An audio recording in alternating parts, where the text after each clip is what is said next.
Hello students, स्वागत है आप सभी का एक बार फिर से नवल एकेडमी में। मैं नवल जोशी आज क्लास 11th की सपोर्ट मटेरियल आपके सामने लेकर आया हूं और इस सपोर्ट मटेरियल के तहत हम ये जानने की कोशिश करेंगे कि भूगोल जो कि एक बहुत ही हमारे लिए मुश्किल विषय साबित होता है जब हम इसके टोटल सब्जेक्ट की तैयारी करते हैं। ऐसा है कि एक एक चैप्टर पढ़े तो कोई दिक्कत नहीं होता है, जब एग्ज़ाम आते हैं ना तो इतने सारे चैप्टर एक साथ निपटाना किसी भी छात्र के लिए बड़ा मुश्किल होता है। मैं यहाँ पर कोशिश करूँगा कि इस सपोर्ट मटेरियल को 3 पार्ट में आपके सामने प्रस्तुत करूँ और ये जल्दी ही आपके सामने प्रस्तुत हो जाएगी। और यदि आपको ये वीडियो पसंद आती है तो ज़रूर वीडियो को लाइक करिए। अंत तक बने रहना बहुत ज़रूरी है। अंत तक ये वीडियो ज़रूर आपके लिए बेनिफिशियल होगी। 100% मैं आपका यहाँ पर दावा कर सकता हूँ आपके लिए कि यदि इस बार इस वीडियो को यदि आप देख के जाते हो तो भूगोल में मुझे नहीं लगता बच्चे कई बार 11th को सीरियस लेते नहीं हैं, लेकिन उनकी कंपार्टमेंट आ जाती है, कई बार फेल भी हो जाते हैं। तो ये स्थिति बिल्कुल पैदा नहीं होगी, आप बहुत बढ़िया नंबर लेके आओगे। कई बार तो ऐसा भी होता है कि यही प्रश्न आएंगे ये कहते कहते आ ही जाते हैं और आना ही होता है।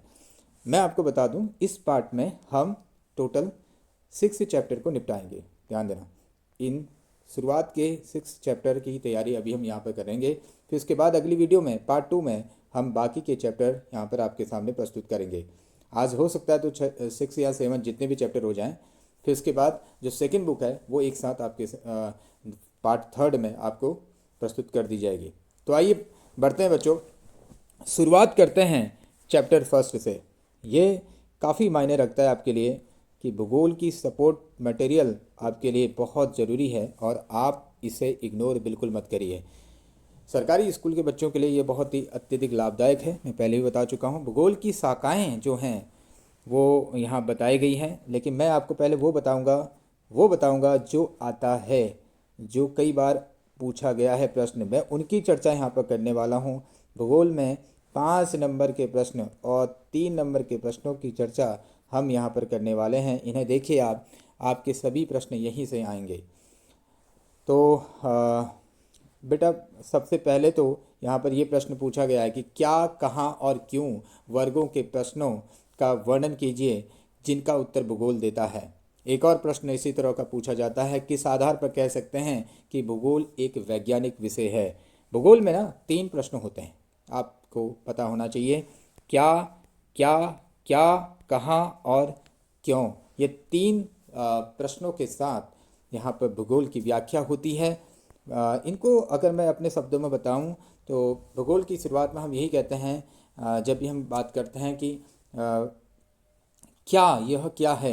ये देखें, हाँ क्या है, जैसे कोई पर्वत है तो हम नहीं जानते हैं ये पर्वत है, तो हम उसे बोलेंगे यह क्या है, तो हमारा आंसर होगा यह पर्वत है। फिर हम बोलेंगे ये पर्वत कहाँ स्थित है, तो हम बोलेंगे ये कह सकते हैं अगर उत्तराखंड में है, अगर नेपाल में है, इसके अलावा जम्मू कश्मीर में है तो हम बताएंगे कि कहाँ है। इसके अलावा तीसरा प्रश्न यहाँ पर हमारे सामने प्रस्तुत होगा कि यह जो पर्वत है यहाँ पर ही क्यों स्थित है, तो वाई, ये भी हमारा एक प्रश्न यहाँ आता है। तो 3 प्रश्नों के साथ हमारी भूगोल की शुरुआत होती है। तो आइए पढ़ते हैं क्या इसमें लिखा हुआ है। क्या, कुछ प्रश्न ऐसे होते हैं जो भूतल पर पाई जाने वाली प्राकृतिक तथा सांस्कृतिक विशेषताओं के प्रतिरूप की पहचान से जुड़े होते हैं। भूगोल में यही शब्द होते हैं, लेकिन आप इनको समझने की कोशिश करिए, इन शब्दों को, इनका मीनिंग भी समझिए।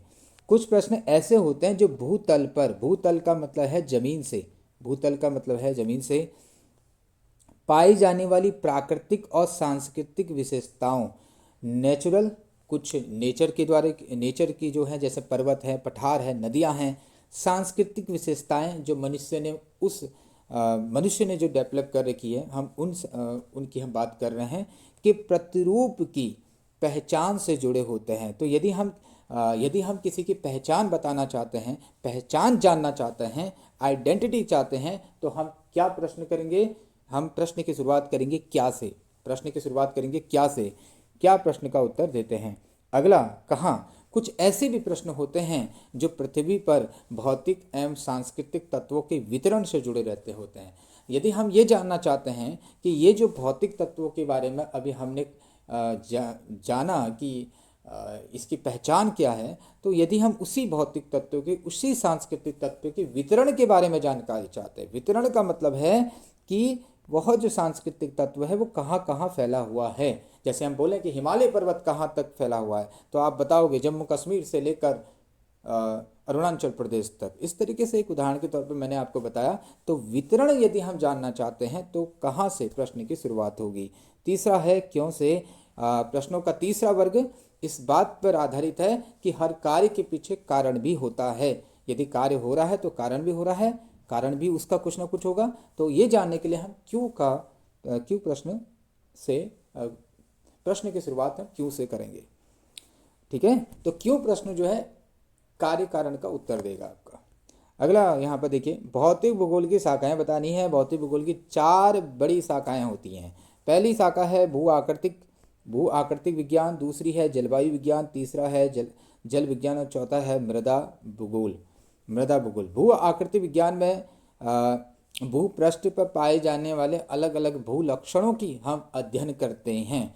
भूपृष्ठ का मतलब है क्या, क्रस्ट से, जमीन से, भूतल से। और यहाँ पर जो अलग अलग भूलक्षण पाए जाते हैं, जैसे महाद्वीप हैं, पर्वत हैं, पठार हैं, इनका अध्ययन इसमें शामिल है। दूसरा जलवायु विज्ञान, इसमें तापमान, वायुदाब, पवन आदि जो है जलवायु के मुख्य घटकों का इसमें अध्ययन किया जाता है। तीसरा जल विज्ञान में हम नदियों का, महासागरों का, झीलों का, हिमानियों मतलब बर्फ की नदियाँ, जलवाष्प का अध्ययन करते हैं। इसके अलावा हम ये भी अध्ययन करते हैं कि इन सब चीज़ों से मानव जीवन पर जल की क्या भूमिका है। मृदा भूगोल में हम ये जानने की कोशिश करते हैं कि मृदा के निर्माण की प्रक्रिया क्या है। मृदा भूगोल में किस चीज़ का अध्ययन किया जाता है, मृदा के निर्माण की प्रक्रिया का अध्ययन किया जाता है, उनके प्रकार का अध्ययन किया जाता है। किसके प्रकार, मृदा के प्रकार, जैसे काली मिट्टी है और कई प्रकार, लाल मिट्टी है, पीली मिट्टी है। उत्पादकता का स्तर भी यहाँ पर हम अध्ययन करते हैं। मिट्टी की उत्पादकता अलग अलग होती है हर मिट्टी की, और उनके वितरण का भी अध्ययन किया जाता है। ये भी अध्ययन किया जाता है कि मिट्टी कहाँ पाई जाती है। जैसे काली मिट्टी भारत में कहाँ कहाँ पाई जाएगी, बताइए बच्चों। अगले प्रश्न में आते हैं जो इम्पोर्टेंट है हमारे लिए। भूगोल एक संश्लेषणात्मक विषय है, हमें स्पष्ट करना है। भूगोल एक संश्लेषणात्मक विषय है जो क्षेत्रीय संश्लेषण का प्रयत्न करता है। संश्लेषण वैसे होता है कंबाइन करना, और इसका इतिहास कालिक संश्लेषण का प्रयास करता है। आज वर्तमान दुनिया से एक वैश्विक ग्राम का प्रतिबोधन होता है। वर्तमान दुनिया क्या बन चुकी है, एक वैश्विक ग्राम में तब्दील हो चुकी है। वैश्विक ग्राम का मतलब यह है कि पूरा विश्व जो है इतना आपस में जुड़ चुका है कि ऐसा लगता है एक गांव जैसा है। परिवहन के बेहतर साधनों की वजह से ऐसा हमें लगता है। आज जिस तरीके से बढ़ती हुई गम्यता हो रही है, गम्यता का मतलब है जिस तरीके से हम एक इलाके से दूसरे इलाके में जाते हैं, वो चीज़ें और ज़्यादा बढ़ गई हैं। इससे क्या हो गया, दूरियां कम हो गई हैं। तो ऑब्वियस बात है, जैसे गांव में होता है ना, हम कहीं भी चले जाते हैं, ऐसे ही पूरी दुनिया में हो चुका है। पूरी दुनिया में भी हम कहीं भी आ जा सकते हैं। श्रव्य द्रव्य माध्यमों तथा सूचना तकनीकी ने आंकड़ों को बहुत ज़्यादा रिच यानी कि समृद्ध बना दिया है। श्रव्य द्रव्य माध्यमों का मतलब यही है, जैसे दूरदर्शन, टीवी हो गए, बहुत सारी चीज़ें आजमाएंगी जिसमें देखना भी आता है और सुनना भी आता है। सूचना तकनीक ने तो और भी डेटा को क्या बना दिया है, रिच बना दिया है। प्रौद्योगिकी ने प्राकृतिक तथ्यों एवं आर्थिक तथा सामाजिक प्राचाल के निरीक्षण और परीक्षण के बेहतर अवसर प्रदान किए हैं। टेक्नोलॉजी, आपको ये समझना होगा, आप ये लिख सकते हो इसमें आसान शब्दों में कि प्रौद्योगिकी ने और भी क्या कर दिए हैं, बेहतर अवसर प्रदान किए हैं। किस बारे में बेहतर अवसर प्रदान किए हैं, निरीक्षण को लेकर, परीक्षण को लेकर। किसके निरीक्षण को लेकर, सर प्राकृतिक तथ्यों के बारे में के निरीक्षण को लेकर। आर्थिक और सामाजिक जो नियम हैं, प्राचल हैं, उनके निरीक्षण को लेकर, उनके परीक्षण को लेकर बेहतर अवसर प्रदान किए हैं। तो ये भूगोल एक संश्लेषणात्मक विषय है। मैं यदि आपको 3 नंबर का प्रश्न आता है तो इस तरीके से आप लिखने का प्रयत्न करें। आगे इसमें है भौतिक भूगोल का महत्व बताना है। भौतिक भूगोल का महत्व है, भौतिक भूगोल में हम कई चीज़ों का अध्ययन करते हैं, जैसे भूमंडल, वायुमंडल, जलमंडल, जैवमंडल, खाद्य श्रृंखला, मिट्टी, मृदा पार्श्विका, मिट्टी की लेयर जो होती है उसका भी हम अध्ययन करते हैं। और ये सभी चीज़ें मानव के लिए क्या है, महत्वपूर्ण है। आप बताइए बच्चों, क्या वायुमंडल मानव के लिए महत्वपूर्ण नहीं है? क्या जैवमंडल मनुष्य मानव के लिए महत्वपूर्ण नहीं है? बिल्कुल है। तो इसलिए भौतिक भूगोल का महत्व है। भौतिक भूगोल प्राकृतिक संसाधनों के मूल्यांकन के लिए प्रबंधन से जुड़े विषय के रूप में विकसित हो रहा है। भौतिक भूगोल के तहत हम प्राकृतिक संसाधनों का अध्ययन करते हैं, तो प्राकृतिक संसाधनों का मूल्यांकन किया जाता है कि यदि कोयला है तो कितना है, ये सब चीज़ें इसमें आएंगी, और उसे किस तरीके से मैनेज करना है, ये सब विषय के रूप में विकसित हो रहा है भौतिक भूगोल। भौतिक पर्यावरणीय संसाधन प्रदान करता है, ये भी हमें ध्यान देना है। भौतिक भूगोल हमें पर्यावरणीय संसाधन क्या करता है? प्रदान करता है। पर्यावरणीय संसाधन का मतलब ही यही है कि जल, जंगल, जमीन से मानव इन संसाधनों का उपयोग करते हुए अपना आर्थिक और सांस्कृतिक विकास क्या करता है? सुनिश्चित करता है। जी हाँ, भौतिक भूगोल के द्वारा जो हमें जल, जंगल, जमीन जैसे प्राकृतिक संसाधन दिए जाते हैं, पर्यावरणीय संसाधन, उन्हीं से हमारा विकास हो पाता है। सतत विकास के लिए भौतिक वातावरण का ज्ञान नितांत आवश्यक है। यदि हम ये जानना चाहते, यदि हम सतत विकास को सुनिश्चित करना चाहते हैं, ऐसा विकास जो भावी पीढ़ी, आने वाली पीढ़ी के लिए भी लाभदायक हो और वर्तमान पीढ़ी की भी आवश्यकताओं को पूरा करे, तो इसके लिए हमें भौतिक पर्यावरण का अध्ययन बहुत जरूरी है। जो भौतिक भूगोल के महत्व को क्या करता है? डिफाइन, रेखांकित करता है। तो ये बताती हैं कि किस तरीके से भौतिक भूगोल का अपना महत्व है। अगला प्रश्न यहाँ पर आपको समझने की कोशिश करनी चाहिए कि हमें भूगोल विषय का अध्ययन क्यों करना चाहिए। थोड़ी बहुत बातें यहाँ पर समझनी जरूरी हैं। हो सकता है 3 नंबर का प्रश्न आ जाए, आपसे पूछा जाए, भूगोल के अध्ययन से हमें मानव समाजों में पाई जाने वाली अलग अलग विभिन्नता को समझने में आसानी होती है। हम जानते हैं कि मानव समाज जो है विविधता से भरा हुआ है, अलग अलग जाति प्रजाति के लोग यहाँ पर रहते हैं। तो भूगोल के अध्ययन से हमें और भी आसानी होती है, जिससे वैश्विक शांति और भाईचारे की भावना और भी क्या होती है? प्रबल होती है। जैसे इस शब्द को यदि आपको समझना है, इस लाइन को आप देख सकते हो कि अमेरिका, दक्षिण अमेरिका, उत्तरी America, Europe, Africa, Asia, Australia, New Zealand, यहाँ के रहने वाली जो प्रजाति हैं, सबकी बनावट जो है अलग अलग होती है। लेकिन इसके पहले हमें जानना जरूरी है यहाँ की प्रजाति के बारे में कि यहाँ का स्ट्रक्चर कैसा है, यहाँ का भूगोल कैसा है। तो भूगोल हमें क्या करता है? इस विभिन्नता को समझने में आसानी प्रदान करता है। भूगोल हमको भूपृष्ठ की विविधताओं को समझने में तथा स्थान व समय संदर्भ में ऐसी विभिन्नताओं को पैदा करने वाले कारकों की तलाश करने की योग्यता भी देता है। यदि हमें भूगोल का अध्ययन है, यदि हम भूगोल का अध्ययन जानते हैं, हमें भूगोल के बारे में पता है, तो हमें हमारे अंदर एक योग्यता आ जाएगी। क्या चीज़ की सर?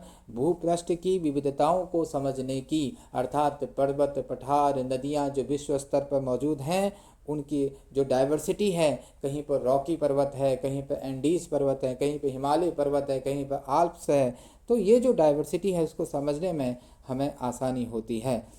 ओके, भूगोल मानचित्र के जरिए वास्तविक पृथ्वी को जानने और धरातल पर विभिन्न तत्वों के दृश्य ज्ञान की कुशलता विकसित करता है।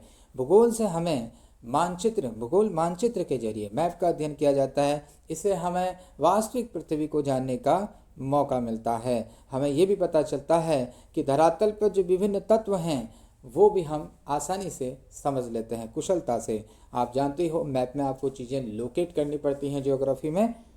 भूगोल में आधुनिक वैज्ञानिक तकनीकों जैसे कि GIS यानी कि भौगोलिक सूचना तंत्र, संगणक मानचित्र कला, कंप्यूटर कार्टोग्राफी, आजकल कंप्यूटर का काफ़ी इस्तेमाल होता है, कंप्यूटर को हिंदी में संगणक कहते हैं, ये भी ध्यान देना।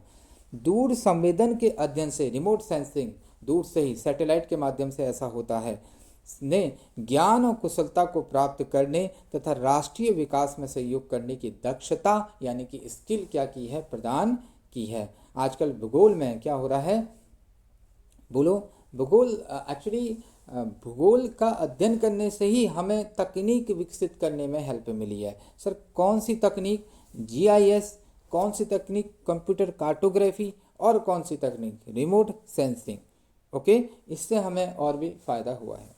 आगे बढ़ते हैं बच्चों, कौन सा प्रश्न? एक और 5th पॉइंट इसमें लिखा है, इसने विश्व में व्यापार वाणिज्य में वृद्धि के साथ साथ प्रशासन चलाने, भ्रमण और पर्यटन को बढ़ावा दिया है। जी हाँ, जब तक भूगोल का अध्ययन नहीं होगा तो बिजनेस नहीं बढ़ेगा, प्रशासन हम चला नहीं सकते हैं और हम पर्यटन भी तो कैसे करेंगे। पर्यटन तो हम तभी करेंगे ना जब हमें भूगोल के बारे में अध्ययन होगा, पता चलेगा। आगे बढ़ते हैं, काफ़ी महत्वपूर्ण क्वेश्चन है। क्रमबद्ध भूगोल और प्रादेशिक भूगोल में अंतर आपको बताना है। भूगोल के दो मुख्य उपागम होते हैं और आपको बताना है इनके बारे में डिफरेंस। पहला है क्रमबद्ध भूगोल के बारे में। क्रमबद्ध भूगोल का दृष्टिकोण जर्मन भूगोलवेत्ता अलेक्जेंडर वॉन हम्बोल्ट के द्वारा प्रस्तुत किया गया था।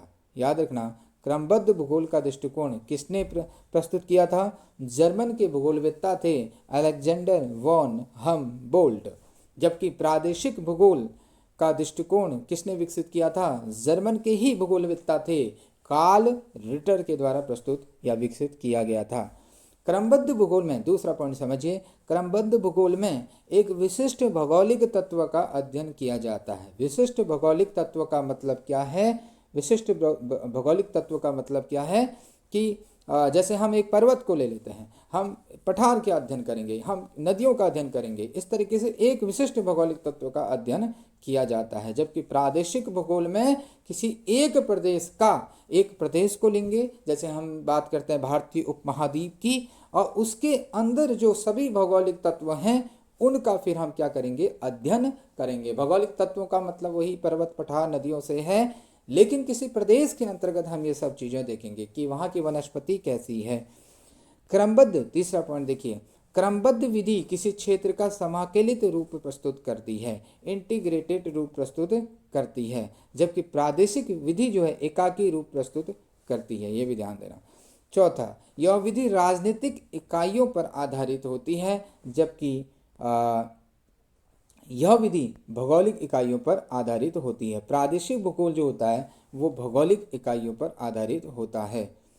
यह अध्ययन खोज और तथ्यों को प्रस्तुत करती है, जबकि प्रादेशिक भूगोल जो है वो किसी प्रदेश के वातावरण तथा मानव के बीच क्या करती है? अंतर संबंध प्रस्तुत करती है।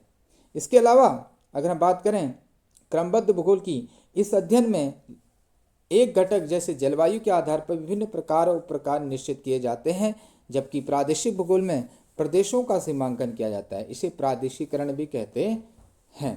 वैसे मुख्य अंतर यदि आप समझ गए तो बाकी अंतर समझना बहुत आसान है। क्रमबद्ध भूगोल में किसी विशिष्ट भौगोलिक इकाई का अध्ययन किया जाता है, जबकि प्रादेशिक भूगोल में किसी प्रदेश के अंदर मौजूद जो भौगोलिक तत्व हैं उनका अध्ययन किया जाता है। भूगोल अध्ययन की आगमन और निगमन पद्धतियों में अंतर स्पष्ट करना है। आगमन पद्धति का मतलब क्या है? भूगोलविद्या इसमें क्या करते हैं? तथ्यों का एक सेट ऑफ फैक्ट्स एकत्रित कर लेते हैं, एक समुच्चय एकत्रित कर लेता है, एक सेट बना लेता है फैक्ट्स का। इनमें पाई जाने वाली समानताओं को छांट लेता है और फिर नियमों को निर्मित करता है, बनाता है। यह अध्ययन विशेष से सामान्य के सिद्धांत पर आधारित होता है। ध्यान देना, आगमन पद्धति किस सिद्धांत पर आधारित है? फ्रॉम स्पेसिफिक टू जनरल, यानी कि विशेष से सामान्य का सिद्धांत इस पर आधारित है। पहले हम विशेष पर ध्यान देंगे, फिर अपने आप फिर जनरल पर हम आ ही जाएंगे। आगमन तो ये ना, विशेष से सामान्य, कंक्लूजन कहाँ से निकलेगा? स्पेसिफिक से निकलेगा, विशेष से। निगमन पद्धति में उसका उल्टा हो जाएगा, सामान्य से विशेष हो जाएगा, सामान्य से विशेष के सिद्धांत पर यह आधारित होती है। इसके अंतर्गत कहे गए आधार पर वाक्य से निष्कर्ष निकाले जाते हैं। जो वाक्य जो आधार है, जो वाक्य है, उससे क्या किया जाएगा? उससे कंक्लूजन निकाला जाएगा, उससे निष्कर्ष निकाला जाएगा। निगमन पद्धति किस सिद्धांत पर आधारित है? सामान्य से विशेष सिद्धांत पर आधारित है, जबकि आगमन पद्धति विशेष से सामान्य के सिद्धांत पर आधारित है। ओके बच्चों, आगे बढ़ते हैं। यदि आपको समझ में आ रहा है तो प्लीज़ लाइक करते रहना। इसके अलावा हम इस चैप्टर को यहीं पर विराम देते हैं। अगले चैप्टर में बढ़ते हैं, सेकंड चैप्टर, पृथ्वी की उत्पत्ति एवं विकास। और इस चैप्टर में जैसे हम जाते हैं तो नॉर्मल एक बार बच्चे जब पढ़ लेते हैं इस चैप्टर को तो उनको पता चल जाता है इस चैप्टर में क्या प्रश्न बन सकता है। कौन सा? बिग बैंग सिद्धांत। लेकिन मैं आपको कुछ और चीज़ें भी यहाँ से पढ़ने के लिए आवेदन करूँगा, निवेदन करूँगा, रिक्वेस्ट करूँगा। जैसे प्रकाश वर्ष क्या है? प्रकाश वर्ष जो है वो समय का नहीं बल्कि दूरी का माप है, मेजरमेंट है। सर दूरी का माप तो मीटर होता है, किलोमीटर होता है, नहीं, ये बड़ी दूरी की बात हो रही है। प्रकाश की गति लगभग 3 लाख किलोमीटर पर सेकंड है। एक साल में प्रकाश जितनी दूरी तय करेगा वह 1 प्रकाश वर्ष होगा। सर कितना होता है? 9.461 इंटू 10⁻12 किलोमीटर के बराबर होता है प्रकाश वर्ष। एक प्रकाश वर्ष 9.461 इंटू 10⁻12 किलोमीटर के बराबर होता है। पृथ्वी और सूर्य की औसत दूरी कितनी है? ये भी 1 नंबर का प्रश्न बनता है। 14,95,98,000 किलोमीटर है। ओके, तो 14,95,98,000 किलोमीटर है पृथ्वी और सूर्य की औसत दूरी।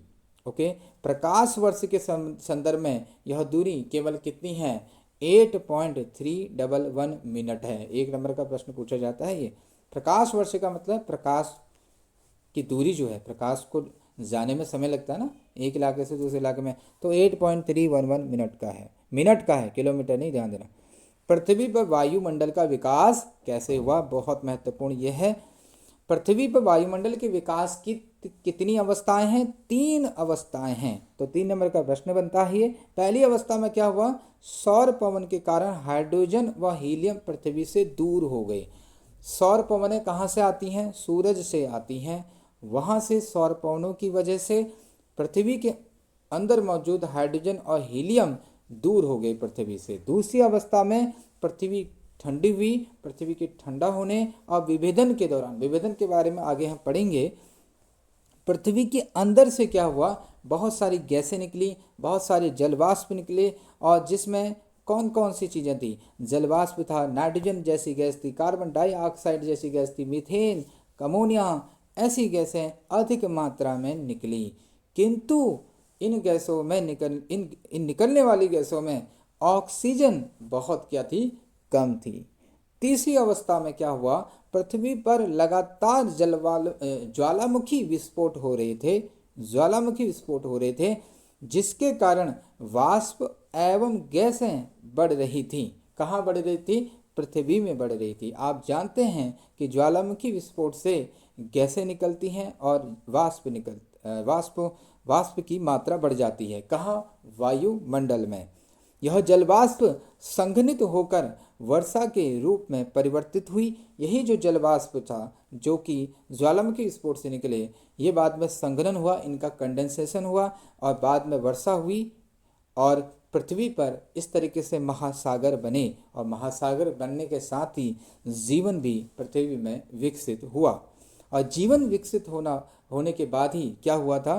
प्रकाश संश्लेषण की प्रक्रिया और ज़्यादा तेज हो गई। फोटोसिंथेसिस की प्रक्रिया जो आप पहले से पढ़ते आ रहे हो कि जो पौधे हैं वो सूर्य की प्रकाश की उपस्थिति में क्या करते हैं? भोजन का निर्माण करते हैं। एवं पृथ्वी के वायुमंडल में इस तरीके से क्या हुई? ऑक्सीजन की अधिकता हुई थी। तो ये 3 जो हैं चरण हैं वायुमंडल के।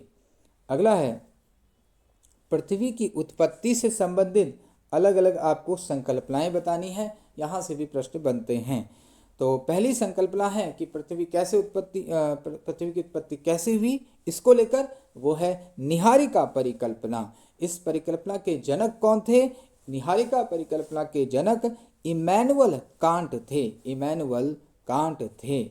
इनके अनुसार गैस और अन्य पदार्थों के घूमते हुए बादलों से ग्रहों की उत्पत्ति हुई। निहारिका परिकल्पना क्या कहती है कि गैस और कुछ और पदार्थ थे, वो घूमे और उनके घूमने से बादल बने और यही बादलों से क्या हुई? ग्रहों की उत्पत्ति हुई। दूसरा सिद्धांत जो है वो लाप्लास ने दिया है, और लाप्लास ने निहारिका परिकल्पना को सुधारते हुए कहा कि घूमती हुई नेबुला के कोणीय संवेग बढ़ जाने से नेबुला संकुचित हो गया। नेबुला क्या है? ये भी बादलों का ही संग्रह था, और उसका बाहरी भाग जो था, नेबुला का बाहरी भाग छल्लों के रूप में बाहर निकला, जो बाद में ग्रहों में क्या हो गया? बदल गया। तो लाप्लास ने नेबुला एक नया शब्द दे दिया। आगे तीसरी यहाँ पर जो सोच है पृथ्वी की उत्पत्ति को लेकर वो है चैम्बरलेन और मोल्टन की। और ये कहते हैं कि सूर्य के पास से एक दूसरा तारा निकला। सर ये क्या बता रहे हो, तारा तो एक ही है। नहीं नहीं, ऐसा कौन कह रहा है भाई तारा एक ही, तारे तो बहुत सारे हैं। सूर्य के पास से एक अन्य तारा तीव्र गति से गुजरा, जिसके गुरुत्वीय बल के कारण, गुरुत्वाकर्षण बल के कारण सूर्य की सतह से शिगार के आकार का एक टुकड़ा अलग हो गया और बाद में कालांतर में उसी टुकड़े से क्या हुआ, ग्रहों की उत्पत्ति हुई। तो तीन अलग अलग सिद्धांत हैं पृथ्वी की उत्पत्ति को लेकर। सबसे पहले निहारिका परिकल्पना। निहारिका परिकल्पना किसने दी थी, कमेंट में जरूर बताइए। दूसरा अभी हमने पढ़ा लाप्लास की परिकल्पना, और तीसरा चैम्बरलेन और मोल्टन की परिकल्पना। आगे यहाँ पर ध्यान देने की कोशिश करते हैं। फिर ग्रहों की उत्पत्ति को लेकर है, ग्रहों के निर्माण की अलग अलग अवस्थाएं हैं। कुछ टॉपिक ना डिलीटेड हैं। ग्रहों के निर्माण की विभिन्न अवस्थाएं कौन सी हैं? ग्रहों का निर्माण भी कैसे हुआ था? गैसों के गुंथित झुंड तारों के रूप में थे। इन गुंथित झुंडों में गुरुत्वाकर्षण बल से क्या हुआ था, क्रोड बना था। तो ध्यान देना, अगर आपको ग्रहों के निर्माण के बारे में लिखना है तो पहले क्रोड के बारे में बताओगे। ग्रहों के लिए पहले क्रोड बनेगा, उनका अंदर का पार्ट बनेगा। ये अंदर का पार्ट कैसे बना? गैसों के गुंथित झुंडों से बना था। और फिर इस क्रोड के चारों तरफ क्या हुई थी, गैस और धूलकण जो है वो जो घूम रही थी उससे तस्तरी बनी। क्या बनी? तस्तरी बनी। फिर दूसरी अवस्था में क्या हुआ, उसी क्रोड के चारों तरफ का जो पदार्थ था वो छोटे छोटे गोलकों के रूप में विकसित हुआ और बाद में यही छोटे गोलक जो थे आपस में क्या हुए, आकर्षित हुए। इनके आकर्षण की वजह से ग्रहाणुओं में ये क्या हो गए, बदल गए। और यही ग्रहाणु, छोटे छोटे ये जो ग्रहाणु थे, ये बाद में बड़े गोले में क्या होते हैं, तब्दील हो जाते हैं, जिन्हें हम ग्रहों के नाम से जानते हैं। तो ग्रहों का निर्माण में यदि आपको समझना है तो सबसे पहले क्रोड कैसे बना वो समझिए। सर क्रोड तो बता दिया आपने, गैसों के गुंथित झुंडों से बना था। फिर क्रोड के बाद क्या होगा, उसके बाहरी तरफ एक लेयर बनेगी, तस्तरी बनेगी। फिर क्या होगा, फिर जो छोटे गोलक हैं वो बनेंगे। फिर छोटे गोलकों में आकर्षण होगा, फिर ग्रहाणु बनेंगे और फिर जाके क्या बनेंगे, ग्रह बनेंगे। ये वो प्रश्न है कि विभेदन क्या है, स्थलमंडल के विकास में विभेदन प्रक्रिया का क्या योगदान है। विभेदन कई बार प्रश्न बनता है, विभेदन क्या है? तो हल्के और भारी घनत्व वाले पदार्थों के अलग होने की प्रक्रिया को विभेदन कहा जाता है। अलग होना मतलब पृथक होना। बच्चों फिर से सुनिए, हल्के और भारी घनत्व, घनत्व डेंसिटी, हल्के और भारी, जैसे लोहा जो है वो भारी है तो ऐसे हल्के भी हैं, उससे भी हल्के हैं एल्यूमिनियम। तो इनके पदार्थों के अलग होने की प्रक्रिया को क्या कहा जाता है, विभेदन कहा जाता है।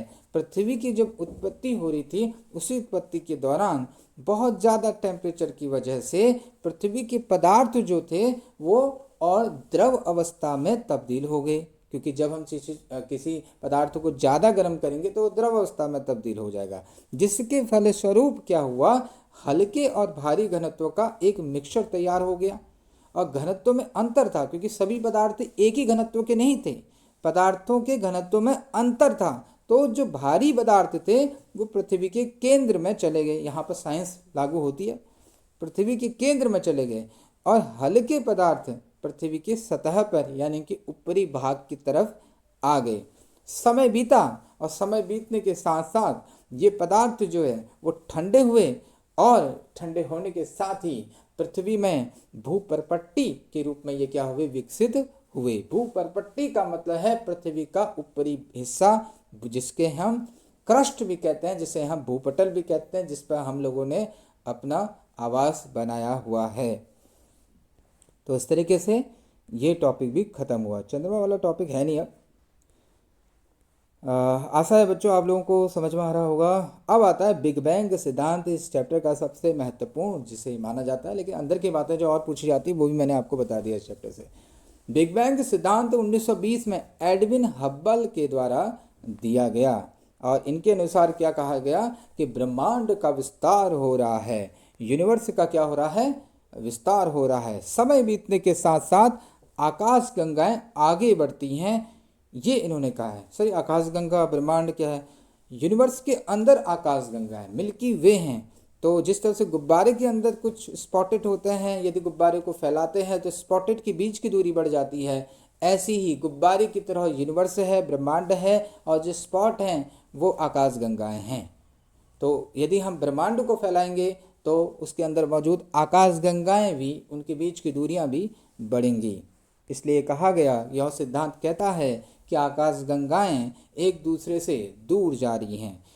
और आकाश गंगाओं के अंदर क्या होते हैं, सौर मंडल स्थित है।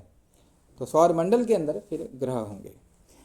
ओके, आगे देखते हैं। ये पहले बिग बैंग सिद्धांत कहता है कि आज ब्रह्मांड जिन पदार्थों से बना है वह समस्त पदार्थ पहले एक ही परमाणु के रूप में स्थित था, जिसका आयतन, जिसका वॉल्यूम बहुत सूक्ष्म था और घनत्व जो था बहुत ज़्यादा था।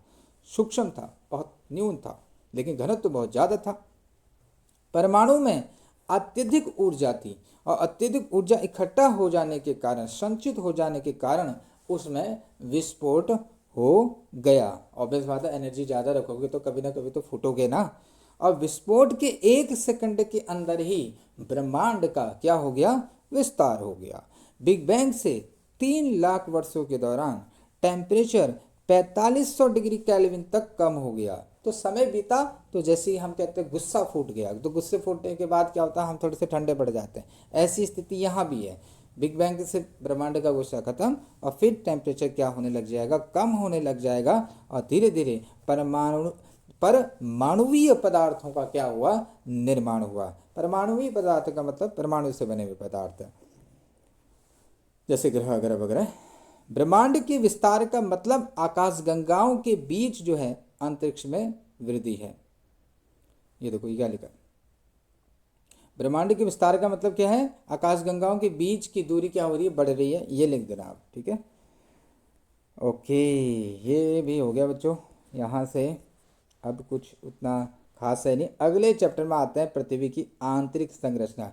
प्लीज़ बच्चों विश्वास करिए, जो मैं पढ़ा रहा हूँ ये पढ़िए, यही आने वाले हैं। आइए जानते हैं भूगर्भ की जानकारी के साधन क्या हैं। बहुत बढ़िया तरीके से इसको समझ लीजिए। भूगर्भ की जानकारी के साधन 2 हैं। भूगर्भ का मतलब है ज़मीन के अंदर के बारे में जानकारी, क्योंकि ज़मीन के ऊपर तो जानकारी आसानी से मिल जाएगी, लेकिन ज़मीन के अंदर की जानकारी कैसे मिलेगी। तो इसके 2 स्रोत हैं, प्रत्यक्ष स्रोत और दूसरा है अप्रत्यक्ष स्रोत। प्रत्यक्ष स्रोत 3 पॉइंट हैं, अप्रत्यक्ष स्रोत इतने सारे पॉइंट हैं। कई बार पूछा जाता है MCQ में। तो कौन कौन से हैं प्रत्यक्ष स्रोत में, गहरे समुद्र में प्रवेधन करो, ड्रिलिंग करो। दूसरा है समन्वित इंटीग्रेटेड हो गए महासागर में क्या करो, ड्रिलिंग करो, प्रवेधन करो।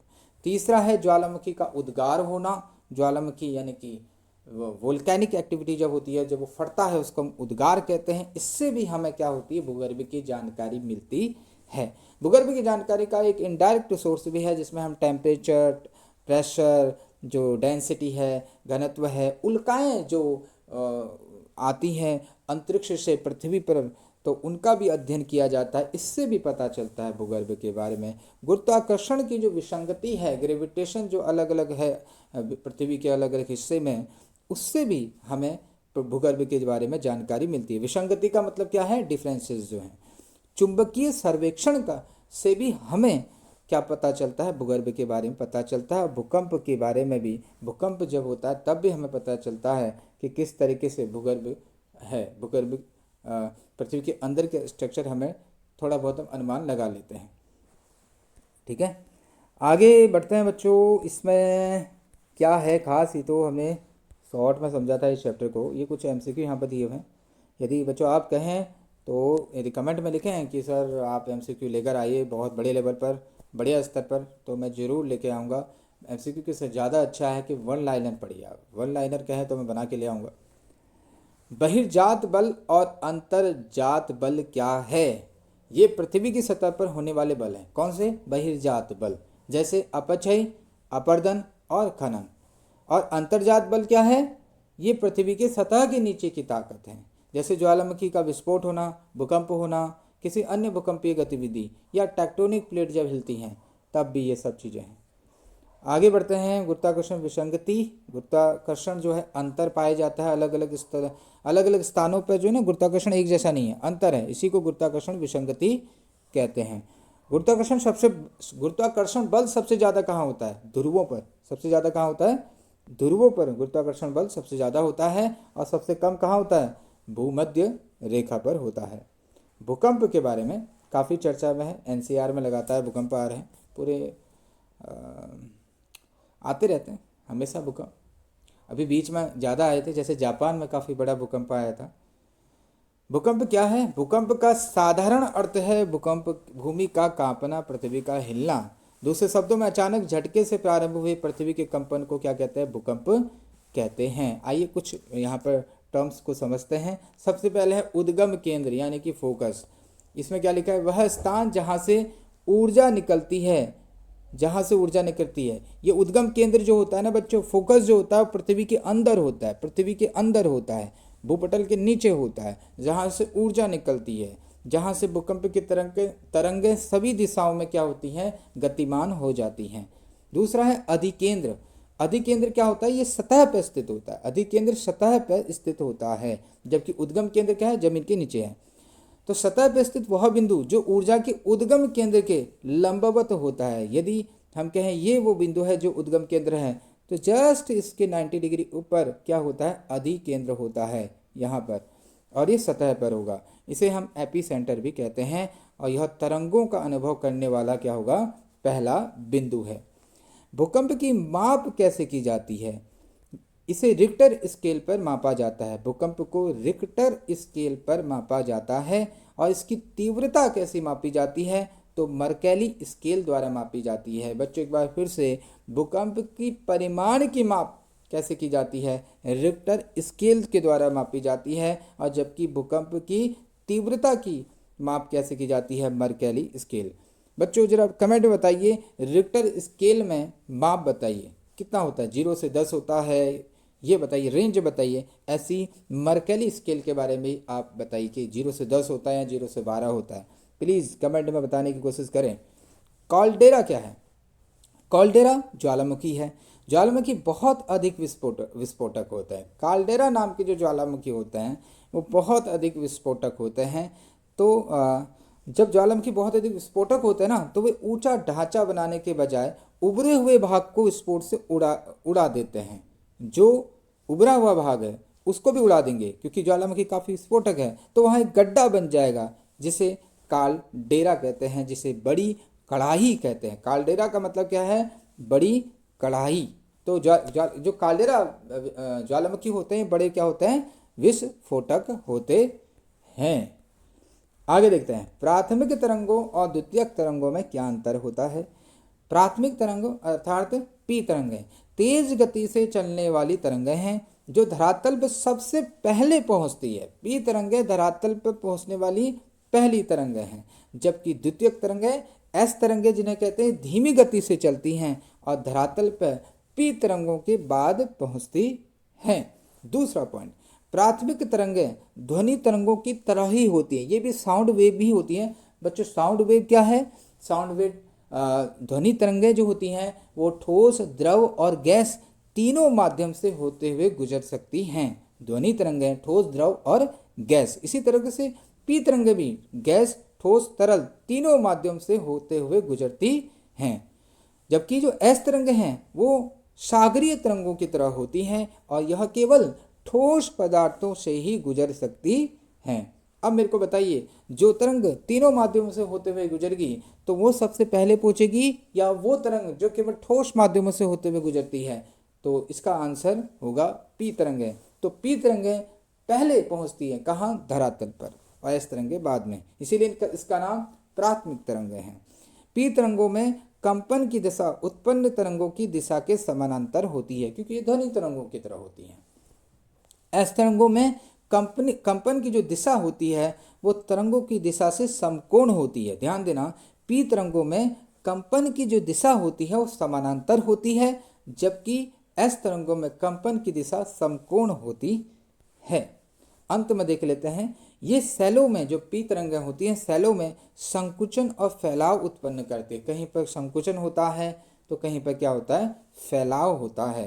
संकुचन का मतलब कॉन्ट्रैक्शन होता है, सिकुड़ना, और फैलाव। और जबकि ये जो द्वितीयक तरंगें हैं ये सेलों में यानी कि चट्टानों में उभार लेकर आती हैं और ज़्यादा और गर्त लेकर आती हैं, गड्ढा, ये सब उत्पन्न करती हैं।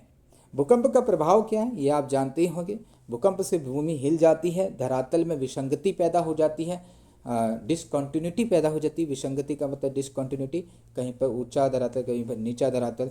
भूस्खलन या पंकस्खलन हो जाता है, जमीन का खिसकना, मिट्टी में द्रवण उत्पन्न होना, धरातल में विस्थापन होना, इसके अलावा हिमस्खलन होना, बर्फ का पिघलना, खिसकना, बांध और तटबंध का टूटना, ढांचों का ध्वस्त होना, आग लग जाना, आग भी लग जाती है ध्यान देना भूकंप से, इमारतें टूटना, ढांचों का ध्वस्त होना, सुनामी लहरें उत्पन्न होना, वस्तुओं का गिरना, धरातल का एक तरफ झुक जाना। तो इस तरीके से कई परिणाम हैं भूकंप के। बैथोलिथ और लैकोलिथ में आपको अंतर पूछा गया है, लेकिन इस प्रश्न का आंसर तो आप यहाँ से भी बता सकते हो, आगे इसके बारे में दिया होगा, एक टॉपिक आएगा वहाँ जानेंगे।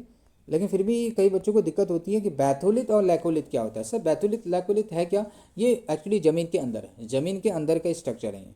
तो भूपर्पट्टी में मैग्मा का गुंबदाकार ठंडा हुआ पिंड है, ये ठंडा हुआ पिंड है किसका? मैग्मा का, जो कि ज्वालामुखी से निकलता है, जो कई किलोमीटर की गहराई में विशाल क्षेत्र में फैले होते हैं। याद रखना बैथोलिथ का स्ट्रक्चर कैसा होता है? गुंबद के आकार की तरह होता है। लैकोलिथ बहुत अधिक गहराई में पाए जाने वाले मैग्मा के ही विस्तृत गुंबदाकार पिंड होते हैं। लैकोलिथ भी गुंबद की तरह होते हैं, लेकिन इनका तल जो होता है ना वो समतल होता है और एक नली से ये जुड़े रहते हैं। एक नली मैग्मा स्रोत से जुड़ी होती है, जहाँ से मैग्मा निकलेगा ना तो इस तरीके से नली जाएगी। इन दोनों आकृतियों में मुख्य अंतर क्या है? इनकी गहराई है। तो बैथोलिथ से ज़्यादा गहरा क्या है? लैकोलिथ। लैकोलिथ और भी अधिक गहराई में पाया जाता है। तो भूकंप के कारक पूछे गए हैं आपको। विवर्तनिक भूकंप है, सॉरी कारक जो कह रहा हूँ, प्रकार। भूकंप कई प्रकार के होते हैं, हमारी बुक में 5 प्रकारों के बारे में बताया गया है। पहला है विवर्तनिक भूकंप। ऐसा भूकंप विवर्तनिक कहलाता है जो भ्रंश तल के किनारे के खिसकने से होता है। ऐसी चट्टान जहाँ पर दरारें पड़ी हुई हैं तो यदि वो सरकेंगी तो भूकंप आ जाएगा। जैसे महाद्वीप और महासागरीय प्लेटों का एक दूसरे से जब टकराना होता है वो भी विवर्तनिक क्या कहलाता है? भूकंप कहलाता है। या महाद्वीप या महासागरीय प्लेटें जब एक दूसरे से दूर जाएंगी तब भी भूकंप आ जाएगा, जिसे हम विवर्तनिक भूकंप कहेंगे। ज्वालामुखी भूकंप एक विशिष्ट वर्ग के विवर्तनिक भूकंप को ही हम ज्वालामुखी भूकंप कहते हैं। ज्वालामुखी जब फूटेगा तो पृथ्वी हिलेगी, तो इस तरीके से भूकंप की स्थिति पैदा हो जाएगी।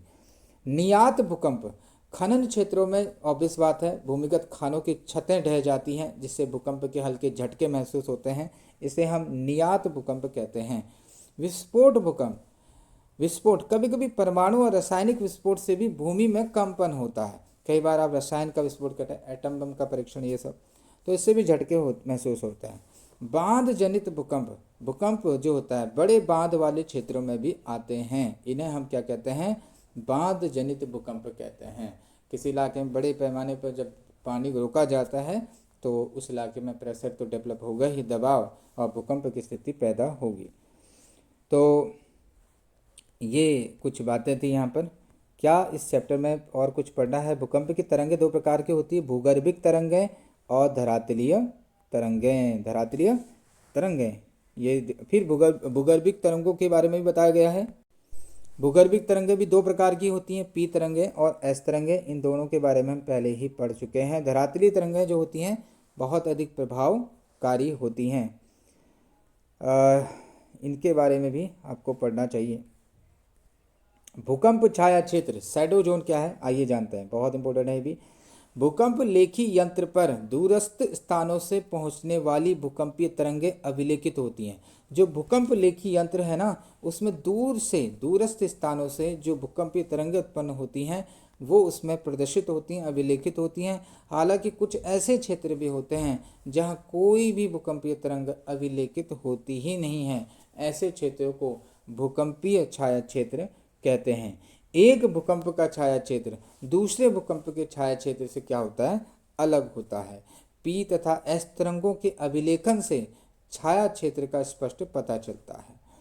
यह देखा गया है कि पी तथा एस तरंगें अधिकेंद्र अभी हम पढ़ चुके थे, किसे कहते हैं बताइए बच्चों क्या होता है? अधिकेंद्र से 105 डिग्री के भीतर अभिलेखित की जाती हैं। ये ध्यान देना 105 डिग्री के भीतर अभिलेखित होंगी दोनों तरंगें, किंतु 145 डिग्री के बाद केवल पी तरंगें ही अभिलेखित होती हैं, यानी कि एस तरंगें अभिलेखित नहीं होती हैं। अर्थात एस तरंगों के लिए वो क्या होगा, छाया क्षेत्र होगा। अधिकेंद्र से 105 और 145 डिग्री के बीच कोई भी तरंग क्या होती है, अभिलेखित नहीं होती है। अतः यह जो क्षेत्र है ये दोनों प्रकार के तरंगों के लिए क्या होगा, छाया क्षेत्र होगा। तो 105 से लेकर 145 डिग्री के बीच का जो इलाका है वो भूकंपीय छाया क्षेत्र कहलाएगा दोनों तरंगों के लिए। यद्यपि पी तरंगों का जो छाया क्षेत्र होता है एस तरंगों के छाया क्षेत्र से क्या होता है, कम होता है, क्योंकि पी तरंगें केवल 105 और 145 डिग्री तक ही दिखलाई नहीं देती हैं, जबकि जो एस तरंगें हैं वो तो 105 के बाद कहीं भी नहीं दिखलाई देती हैं। इस तरह एस तरंगों का जो छाया क्षेत्र है वो पी तरंगों के छाया क्षेत्र से क्या होता है, बड़ा होता है। यदि ये प्रश्न आए तो बच्चों आपको एक चित्र जरूर बनाना चाहिए और आप इस चित्र में एस तरंगों के छाया क्षेत्र के बारे में देख सकते हो और ये पी तरंग का छाया क्षेत्र है जो कि कम दिखाई दे रहा है और इसका छाया क्षेत्र क्या है, बहुत बड़ा है। आगे ध्यान देना, ये पृथ्वी की आंतरिक संरचना के बारे में है। 3 स्ट्रक्चर होते हैं। सबसे पहले भूपर्पट्टी होती है, फिर उसके बाद मेंटल और फिर उसके बाद क्रोड। पृथ्वी के 3 स्ट्रक्चर होते हैं। कितने स्ट्रक्चर हैं, बोलो 3 स्ट्रक्चर हैं। पहला है, बोलो कौन सा, क्रस्ट जिसको हम कहते हैं भूपटल, दूसरा है मेंटल और तीसरा है कोर।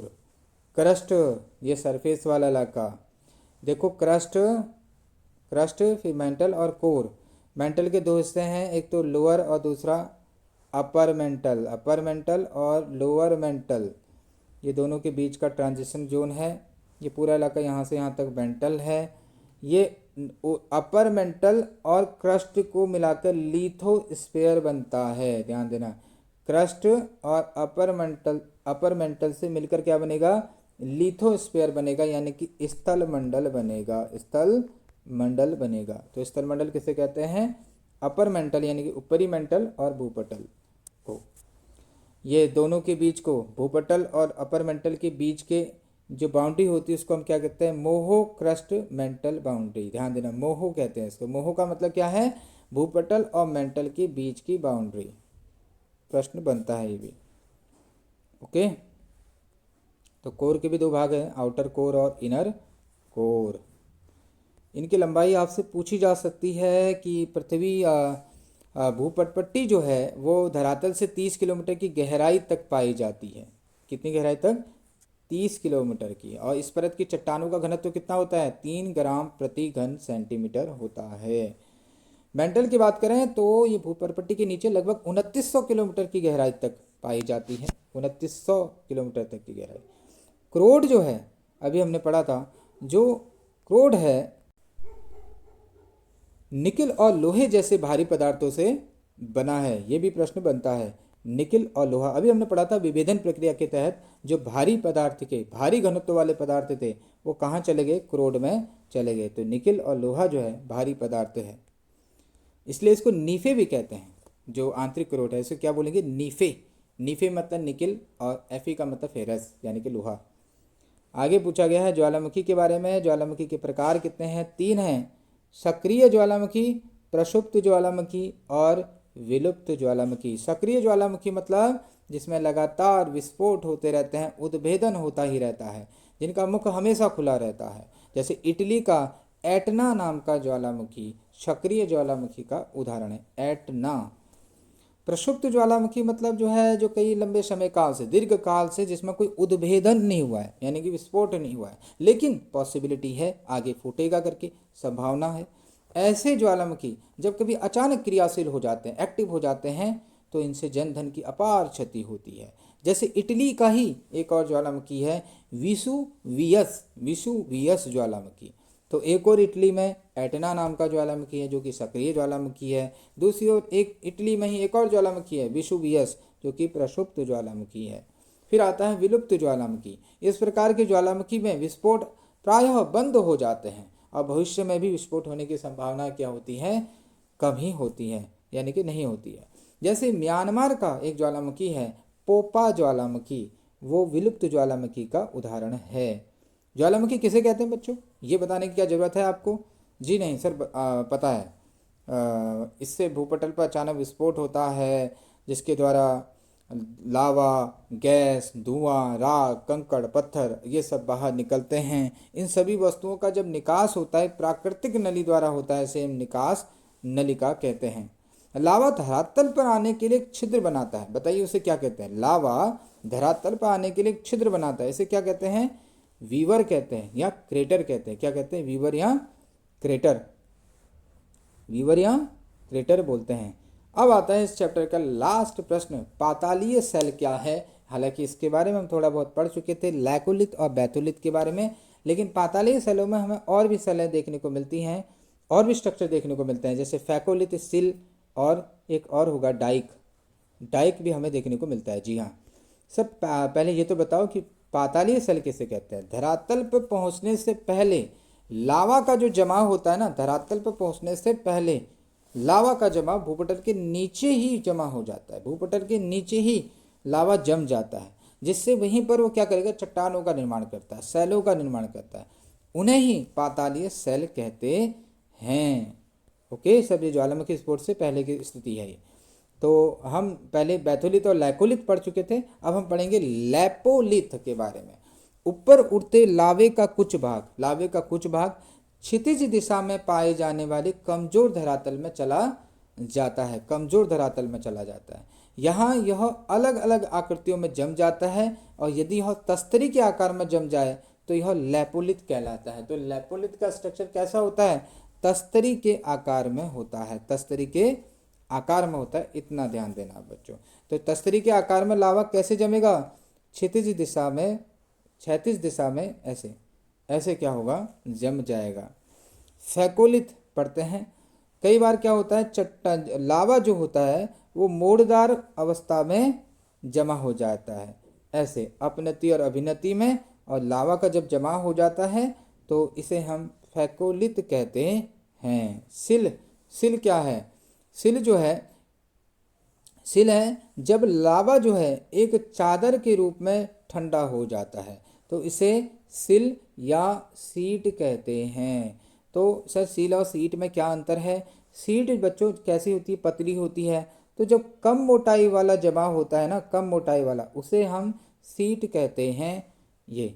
और सील किसे कहेंगे? जो घना मोटाई वाला होगा, बड़ी मोटाई वाला होगा, उसे हम सील बोलेंगे। ठीक है, सील और सीट में अंतर समझ लेना। आगे आता है डाइक, बहुत आसान है इसको समझना। ये दीवार की भांति संरचना बनाता है। जब लावा जो है ठंडा होकर एक वॉल की तरह स्ट्रक्चर बनाता है, उसे हम डाइक कहते हैं। तो इस तरीके से ये स्ट्रक्चर है, इसको जरूर बना लेना, जब पेपर में आता है ये बनाना चाहिए। और ये चैप्टर भी क्या होता है, अब हमारा एंड होता है। महासागरों और महाद्वीपों का वितरण, चौथे अध्याय में ये पढ़ने वाले हैं कि महासागरों का वितरण विश्व में किस तरीके से है और महाद्वीपों का वितरण किस तरह से है। तो सबसे पहले यहाँ पर बहुत महत्वपूर्ण प्रश्न है वैगनर से संबंधित। वैगनर का नाम आपने बच्चों पढ़ा होगा कि वैगनर ने महाद्वीपीय विस्थापन का सिद्धांत दिया था। महाद्वीपीय विस्थापन का मतलब है कि महाद्वीप जो हैं वो अपने स्थान से क्या हुए हैं? विस्थापित हो रहे हैं, हुए भी हैं और हो रहे हैं। तो महाद्वीपीय विस्थापन के क्या कारण हैं, वो हमें कारण बताने हैं, वो बल बताने हैं जिसकी वजह से महाद्वीप विस्थापित हो रहे हैं। वो कौन से बल हैं जिनकी वजह से महाद्वीपों का विस्थापन हो रहा है? वैगनर ने बताया ये दो बल हैं। ये कौन से दो बल हैं? पोलर फिलिंग बल और दूसरा है ज्वारीय बल। पोलर फिलिंग बल जो है वो पृथ्वी के घूर्णन के कारण की वजह से होता है। पृथ्वी अपने अक्ष पर घूमती है, इस वजह से महाद्वीप अपने स्थान से खिसक गए हैं। पहला तो ये है। दूसरा है ज्वारीय बल। ज्वारीय बल का मतलब है सूर्य और चंद्रमा दोनों पृथ्वी को अपनी ओर आकर्षित करते हैं, और इस वजह से एक आकर्षण बल उत्पन्न होता है, और इस आकर्षण बल की वजह से ही महाद्वीपीय खंडों का क्या हुआ है? विस्थापन हो सकता है। तो इसे हम ज्वारीय बल के नाम से जानते हैं। आशा है आप लोगों को समझ में आ रही होंगी चीज़ें।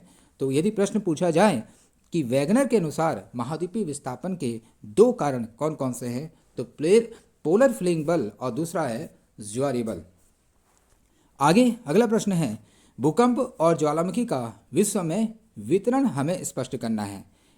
हमें पता होना चाहिए कि भूकंप और ज्वालामुखी की मुख्य तौर पर 3 पेटियां विश्व में हैं। पहला है अटलांटिक महासागर के मध्यवर्ती भाग में तट रेखा के समानांतर भूकंप और ज्वालामुखी की एक श्रृंखला है जो आगे हिंद महासागर तक जाती है। आइए इस पॉइंट को समझने की कोशिश करते हैं। पहले तो हमें पता होना चाहिए कि अटलांटिक महासागर कहाँ स्थित है। तो अटलांटिक महासागर बच्चों कहाँ स्थित है? ये है अटलांटिक महासागर। ये उत्तर अटलांटिक महासागर है और ये है दक्षिण अटलांटिक महासागर।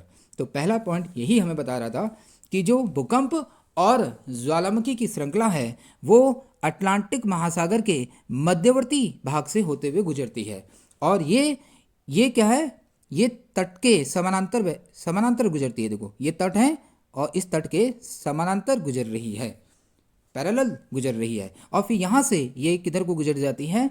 हिंद महासागर को गुजर जाती है। ये पहली पेटी है। जबकि दूसरी पेटी अगर हम देखें तो अल्पाइन से हिमालय और ये प्रशांत महासागर के ये किनारे जो हैं ये इसके समरूप होती है। दूसरा यही कह रहा है, देखिए दूसरा क्षेत्र अल्पाइन से हिमालय श्रेणियों और प्रशांत महासागरीय किनारों के क्या है? समरूप है। प्रशांत महासागर का जो किनारा है उसके समरूप है। जबकि जो तीसरा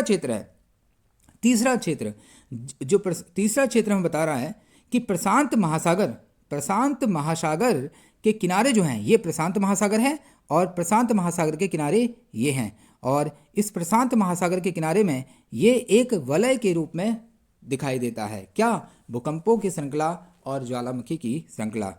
इसे हम रिंग ऑफ फायर के नाम से भी जानते हैं। बोलो बच्चों, किस नाम से जानते हैं? Ring of fire. अब वीडियो को देखते देखते कहीं बोलोगे तो घर वालों को भी पता चलेगा कि बच्चा पढ़ रहा है। रिंग ऑफ फायर, बोलिए बच्चों, रिंग ऑफ फायर। ओके, अगला है वैगनर के महाद्वीपीय विस्थापन सिद्धांत व प्लेट विवर्तनिक सिद्धांत में अंतर हमें बताना है। एक और है महाद्वीपीय विस्थापन सिद्धांत जो वैगनर ने दिया था, दूसरी ओर है प्लेट विवर्तनिक सिद्धांत। इसमें हमें अंतर बताना है। आइए अंतर को जानते हैं। और ज्योग्राफी में जो 3 नंबर के क्वेश्चन आते हैं और 5 नंबर के क्वेश्चन आते हैं बहुत महत्वपूर्ण है। और ये प्रश्न कितने नंबर का है बच्चों? 5 नंबर का प्रश्न है। आइए जानते हैं। पहला पॉइंट, वैगनर की संकल्पना केवल महाद्वीपों को गतिमान बतलाती हैं। वैगनर की जो संकल्पना है ना, जो थ्योरी है, वो क्या कहती है कि महाद्वीप जो हैं वो गतिमान हैं, यानी कि वो इधर से इधर मूवमेंट करते रहते हैं। जबकि महाद्वीप एक स्थलमंडलीय प्लेट का हिस्सा है। जबकि असलियत में महाद्वीप क्या है? एक स्थलमंडल का हिस्सा है। स्थलमंडल मैं आपको बता चुका था अभी पहले, स्थलमंडल मैं आपको बता चुका हूँ। स्थलमंडल क्या होता है सर, एक बार फिर से बता दूँ। अरे क्रस्ट यानी कि भूपटल और ऊपरी मेंटल को मिलाकर क्या कहते हैं? हम स्थलमंडल कहते हैं। ऊपरी मेंटल और भूपटल के मिलाकर हम क्या कहते हैं? इसको स्थलमंडल कहते हैं। और महाद्वीप क्या है? स्थलमंडलीय प्लेट का ही हिस्सा है। और यह संपूर्ण प्लेट जो क्या है? गतिमान होती है, यानी कि पूरा जो स्थलमंडल है वो गतिमान है। ठीक है, ये असलियत है। वैगनर के अनुसार शुरू में सभी महाद्वीपों का एक संगठित रूप पैंजिया मौजूद था। वैगनर की थ्योरी आप लोगों को पता होगी कि वैगनर ने कहा था कि पूरे महाद्वीप पहले एक पैंजिया के रूप में थे, एक ही था पूरा महाद्वीप, पैंजिया। जबकि बाद की खोजों से साबित हुआ है कि महाद्वीपीय खंड जो प्लेट के ऊपर स्थित हैं भूवैज्ञानिक काल पर्यंत गतिमान थे।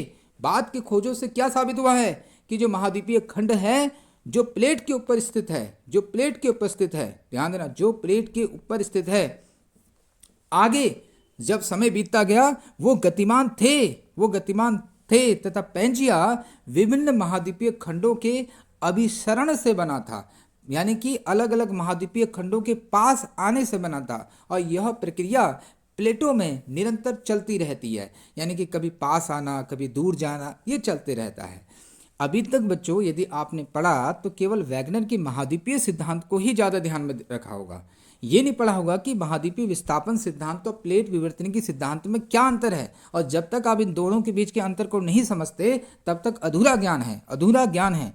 यदि हम केवल महाद्वीपीय विस्थापन को समझें तो ऐसा लगता है कि पूरा विश्व जो है वो पहले एक पेंजिया के रूप में था। ये हम गांठ बांध लेते हैं, हम ये समझ लेते हैं कि यही बस सत्य है, इसी को हम संपूर्ण ज्ञान मान लेते हैं। जबकि बाद में ये पता चला ऐसा नहीं है। पेंजिया तो ये तो एक स्वाभाविक घटना है, ये नेचुरल घटना है, यह प्रक्रिया का एक हिस्सा है। प्लेटें ऐसी चलती रहती हैं, अभिसरण होते रहता है। विसरण का मतलब है पास आना। तो महाद्वीपीय खंड जो प्लेट के ऊपर स्थित हैं तथा भूवैज्ञानिक काल पर्यंत गतिमान थे, वो गति तब भी करते थे। और पेंजिया जो बना है ना, वो अलग अलग महाखंडों के पास आने से बना था। और यह प्रक्रिया प्लेटों में निरंतर चलती रहती है। ऐसा नहीं कि पहले से पेंजिया आ गया बस हो गया, ऐसा नहीं था पहले से ही। ऐसा मानना गलत है, ऐसा मानना गलत है। कैसा? जैसे वैगनर ने कहा था कि सभी महाद्वीपों का एक संगठित रूप पेंजिया मौजूद था। अब बाद में पेंजिया टूटा था, आप लोगों को पता होगा ये सिद्धांत क्या कहता है। और पेंजिया के चारों ओर क्या था? एक पैंथालासा नाम का एक सागर था, महासागर था। पैंथालासा नाम का महासागर था। पेंजिया दो भागों में बटा था ना, लॉरिसिया एंड गोंडवाना लैंड। लॉरिसिया और गोंडवाना लैंड, ऐसा वैगनर ने कहा था। वैगनर का सिद्धांत महासागरों की तली की चट्टानों की नवीनता तथा मध्य महासागरीय कटकों की उपस्थिति की व्याख्या नहीं कर पाता। वैगनर के सिद्धांत की ये कमी आपको पता होनी चाहिए। क्या है सर कमी? कि वैगनर हमें यह नहीं बता पाता कि जो महासागर के तल की जो चट्टानें हैं वो इतनी नवीन क्यों हैं, वो नई क्यों हैं, तथा मध्य महासागरीय की जो कटक है ना, मैंने अभी आपको बताया कि अटलांटिक महासागर के बीचों बीच से एक कटक गुजरती है। कटक मतलब पर्वतों की श्रृंखला गुजरती है। लेकिन ये क्यों है, ये ऐसा क्यों है? महासागरों के बीच से ये कटक क्यों गुजरते हैं, क्यों इनकी उपस्थिति है वहाँ, इसकी व्याख्या वैगनर नहीं कर पाते हैं। जबकि प्लेट विवर्तनिकी के सिद्धांत के द्वारा हम इस चीज का मतलब समझ पाते हैं। ओके, यानी कि प्लेट विवर्तनिकी सिद्धांत यह बताने में समर्थ है कि महासागरों के बीच से ये कटक क्यों गुजरते हैं, और ये भी कि महासागर की तली की जो चट्टानें हैं इतनी नवीन क्यों हैं। ये हमें प्लेट विवर्तनिकी के सिद्धांत से पता चलता है, ना कि वैगनर के सिद्धांत से पता चलता है। वैगनर के सिद्धांत महासागरीय तली की चट्टानों की नवीनता और महाद्वीपीय शैलों की अति पुरातनता की व्याख्या नहीं कर पाते। फिर से समझिए बच्चों, महासागर की जो तल की चट्टानें हैं वो नवीन हैं, नई हैं, जबकि महाद्वीपीय जो चट्टानें हैं वो पुरातन हैं, यानी कि प्राचीन हैं, पुरानी हैं। लेकिन क्यों हैं ये हमें वैगनर का सिद्धांत हमें समझा नहीं पाता। इसके बारे में हमें कैसे पता चलता है? प्लेट विवर्तनिकी के सिद्धांत से पता चल पाता है।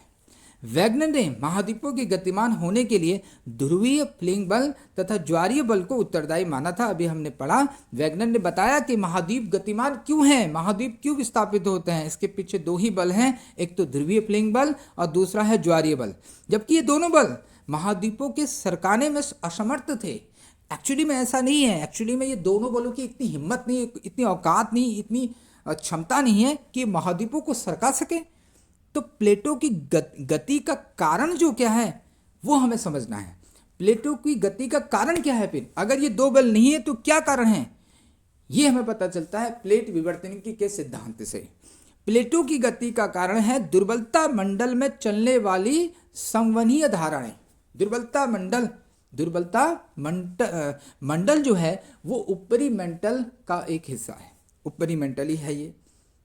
ओके, भूपरपट्टी के नीचे जो है वो दुर्बलता मंडल है। क्या है? दुर्बलता मंडल है। और दुर्बलता मंडल में कौन सी धाराएं बहती हैं? संवहनीय धाराएं बहती है। कौन सी धाराएं बहती है? संवहनीय धाराएं बहती हैं। और यही वो संवहनीय धाराएं हैं जिसकी वजह से प्लेटों की गति होती है।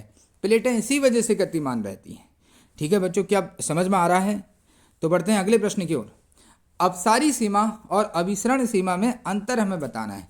अपसारी सीमा, इसमें दो प्लेटें एक दूसरे से विपरीत दिशा में क्या होती है? अलग हट जाती हैं। जब दो प्लेटें सर कोई भी हो सकती हैं, दो महाद्वीपीय प्लेटें भी हो सकती हैं, एक महासागरीय प्लेट भी हो सकती है, एक महाद्वीपीय प्लेट भी हो सकती है। जब एक दूसरे से विपरीत दिशा में अलग हटती हैं तो वो अपसारी सीमा बनाती हैं। इसमें क्या होता है? जब दो प्लेटें एक दूसरे से विपरीत दिशा में हटती हैं तो एक नई परपट्टी का निर्माण होता है, एक नया क्रस्ट बनता है। इसे प्रस्तारी स्थान भी कहा जाता है। इसका उदाहरण हम देख सकते हैं मध्य अटलांटिक कटक। मध्य अटलांटिक कटक। अभी हमने पढ़ा कि अटलांटिक महासागर के बीचों बीच में इस तरह से एक मध्य अटलांटिक कटक है, यानी कि पर्वतों की श्रृंखला है। इसका मतलब यहाँ पर जो महासागरी प्लेट थी और ये वाली जो महासागरी प्लेट थी, ये एक दूसरे की क्या हुई, अपोजिट हुई। ये एक दूसरे की क्या हुई, अपोजिट हुई, एक दूसरे की विपरीत दिशा में गई, जिसकी वजह से इस मध्य महासागरीय कटक की क्या हुई, मध्य महासागरीय कटक क्या हुआ, ये जन्म हुआ। यहाँ पर ये एक नया क्या हुआ, एक नई आकृति की यहाँ पर क्या हुई, उत्पत्ति हुई। तो ये अपसारी सीमा है। तो अपसारी सीमा में क्या होता है, एक नई आकृति जन्म लेती है, एक नया प्लेट का निर्माण होता है। ठीक है, एक नई परपट्टी का निर्माण होता है। आगे देखते हैं अभिसरण सीमा। इसमें दो प्लेटें एक दूसरे के समीप आती हैं। अभिसरण सीमा में क्या होता है, दो प्लेटें एक दूसरे के क्या आती हैं, समीप आती हैं। इसमें पहले वाले में विपरीत जा रही थी, इसमें क्या आएंगी, दो प्लेटें एक दूसरे के समीप आएंगी। और जब एक दूसरे के समीप आएंगी तो क्या करेंगी, ये एक दूसरे को धसेंगी, यानी कि डिस्ट्रक्शन करेंगी। और क्या होगा, परपट्टी जो होगी, ये जो भूपरपट्टी है, ये नष्ट हो जाती है। ये क्या होती है, नष्ट हो जाती है। इसे हम प्रविष्टन क्षेत्र कहते हैं। प्रविष्टन क्षेत्र का मतलब है सबडक्शन जोन भी कहा जाता है। इसका उदाहरण प्रशांत महासागरीय प्लेट और अमेरिकी प्लेट है। प्रशांत महासागरीय प्लेट और अमेरिकी प्लेट है। ओके, यानी कि एक और महासागरीय प्लेट है और दूसरी ओर अमेरिकी प्लेट जो कि महाद्वीपीय प्लेट है, वो क्या हो रही है, एक दूसरे के विपरीत नहीं जा रही है, एक दूसरे के समीप आ रही है, एक दूसरे के समीप आ रही है, जिसकी वजह से क्या हो रही है, सबडक्शन जोन का निर्माण हो रहा है, प्रविष्टन क्षेत्र का वहां पर निर्माण हो रहा है, परपट्टी टूट रही है, भूपरपट्टी नष्ट हो रही है। आगे देखते हैं अभिसरण के अलग अलग तरीके बताइए। 3 तरीके होते हैं। अभिसरण का मतलब है जब दो प्लेटें एक दूसरे के समीप आती हैं। 3 तरह से होता है, या तो एक समुद्री प्लेट हो सकती है, एक महाद्वीपीय प्लेट हो सकती है, दूसरा 2 महासागरीय प्लेट हो सकती है, तीसरा 2 महाद्वीपीय प्लेट हो सकती है। सीधी सी बात है, या तो 2 महाद्वीपीय प्लेटों के बीच अभिसरण होगा, या तो 2 महासागरीय प्लेटों के बीच अभिसरण होगा, या तो एक समुद्र होगा तो दूसरा क्या होगा, महाद्वीपीय प्लेट होगी। आगे जानते हैं सागरीय अधस्थल के विकास की परिकल्पना का वर्णन हमें करना है। ये प्रश्न भी बहुत पूछा जा रहा है। सागरीय अधस्थल के विकास की परिकल्पना 1961 में हैरी हैस ने प्रस्तुत करी थी। हैरी हैस ने प्रस्तुत की। ऐसा उन्होंने मध्य सागरीय कटकों के दोनों ओर की चट्टानों के चुंबकीय गुणों के विश्लेषण के आधार पर बताया था। किन्होंने, हैरी हैस ने। जो मध्य महासागरीय कटक है, आशा है बच्चों अब तो आपको मध्य महासागरीय कटक की उपस्थिति कहाँ है वो तो पता चल गया होगा। बताइए बच्चों, कमेंट में जरूर बताइए, ईमानदारी से बताइए कि मध्य महासागरीय कटक कौन से महासागर में स्थित है। तो ऐसा उन्होंने मध्य महासागरीय कटकों के दोनों ओर की चट्टानों के चुंबकीय गुणों के विश्लेषण के आधार पर बताया। ऐसे हैस के अनुसार महासागरीय कटकों के शीर्ष पर, महासागरीय कटक मतलब पर्वत के शीर्ष पर निरंतर ज्वालामुखी उद्भेदन से महासागरीय परपट्टी में विभेदन हुआ है। यानी कि जो महासागरीय कटक है ना, वहां पर ज्वालामुखी फूट रहे हैं, इससे क्या हो गया, परपट्टी में क्या हुआ है, विभेदन हुआ है। और नवीन लावा इस दरार को भरकर महासागरीय परपट्टी को दोनों ओर धकेल रहा है, परपट्टी को दोनों ओर धकेल रहा है। इस तरह महासागरीय अधस्थल का क्या हो रहा है, विस्तार हो रहा है। आइए इसको समझते हैं ऐसे। ये मध्य महासागरीय कटक है और ये पर्वत श्रृंखला है, मान लीजिए एक एग्जाम्पल के तौर पर, और यहाँ से ज्वालामुखी निकल रहा है और इस तरह से ये लावा यदि नीचे गिरेगा तो ये परपट्टी पर एक दबाव डालेगा और इस तरीके से यहाँ पर जो दरार थी ना, इस दरार में ही भरता है। कौन, ये लावा इस दरार में, यहाँ पर जो दरार पैदा हुई है इस दरार में ये लावा क्या हो जाता है, जमा हो जाता है और धीरे धीरे इस पर दबाव डालेगा और महासागरीय प्लेट और भी क्या होगी, फैलती जाएगी। महासागरीय परपट्टी का अपेक्षाकृत नवीनतम होना, यही वजह है कि महासागरीय परपट्टी जो है वो नवीन है। और साथ ही एक महासागर में विस्तार से दूसरे महासागर के नौ सिकुड़ने पर हैस ने महासागरीय परपट्टी के क्षेपण की बात कही है। महासागरीय परपट्टी की किसकी बात की है, क्षेपण की बात की है। मतलब सर इसका मतलब समझाइए। देखिए, अगर एक महासागर विस्तार हो रहा है, एक महासागर का विस्तार हो रहा है, अभी आपने बताया कि मध्य महासागरीय कटक में ज्वालामुखी फूटे, ज्वालामुखी का विस्फोट हुआ, इससे लावा निकला, जो दरार थी उसमें लावा भर गया, जिससे क्या हुआ, महासागर का विस्तार हुआ। लेकिन एक महासागर का विस्तार हो रहा है तो दूसरा महासागर सिकुड़ेगा ना, लेकिन ऐसा नहीं होता। हैस कहते हैं ऐसा नहीं होता, क्योंकि महासागरीय परपट्टी एक दूसरे के ऊपर क्षेपण करती है। क्या करती है, क्षेपण करती है। ओके, अब बोलो कि क्षेपण क्या है। उनके अनुसार अगर मध्य महासागरीय कटक में ज्वालामुखी उद्गार से नवीन परपट्टी की रचना होती है तो दूसरी ओर महासागरीय गर्तों में परपट्टी का विनाश होता है। अब समझ में आ गया आपको क्षेपण का मतलब क्या है। क्षेपण का मतलब समझ रहे हो, एक और नवीन परपट्टी बन रही तो दूसरी ओर क्या हो रहा है, जो महासागरीय गर्त हैं उसमें परपट्टी का क्या हो रहा है, विनाश हो रहा है। गर्त मतलब गड्ढे एक तरीके से। आगे देखते हैं मध्य महासागरीय कटक क्या है। यहाँ पर प्रश्न फिर से पूछ दिया। मध्य महासागरीय कटक आपस में जुड़े हुए पर्वतों की एक श्रृंखला बनाती है। मैं बार बार आपसे पूछ रहा हूँ कि मध्य महासागरीय कटकों की उपस्थिति किस महासागर में स्थित है, बताइए बच्चों। महासागरीय जल में डूबी हुई और पृथ्वी की धरातल पर पाई जाने वाली शायद सबसे लंबी पर्वत श्रृंखला है। इन कटकों के मध्यवर्ती शिखर पर एक प्रभाजक पठार है, एक रिफ्ट है। इसकी लंबाई के साथ साथ पार्श्व मंडल इसकी खासियत है। मध्यवर्ती भाग में उपस्थित द्रोणी वास्तव में सक्रिय ज्वालामुखी क्षेत्र है। ये कम से कम याद कर लेना आप कि जो मध्यवर्ती भाग है ना इसका मध्य महासागरीय कटक में ज्वालामुखी है। और कैसे ज्वालामुखी है, इसमें सक्रिय ज्वालामुखी है। अगला प्रश्न क्या पूछा गया है, ये प्लेट हैं, देखो विवर्तनिक प्लेटें जो है ना 3 प्रकार की सीमाएं बनाती हैं। कितने प्रकार की, 3। 2 तो अभी हम पढ़ चुके थे, एक है अभिसारी और दूसरा है अपसारी। तीसरा हमारा पढ़ना बाकी था रूपांतरण सीमाएं। रूपांतरण सीमाएं, अभिसारी क्या होता है बच्चों, जब 2 प्लेटें एक दूसरे के ऊपर नष्ट हो जाती हैं, यानी कि एक दूसरे के समीप आती हैं तो नष्ट करती हैं।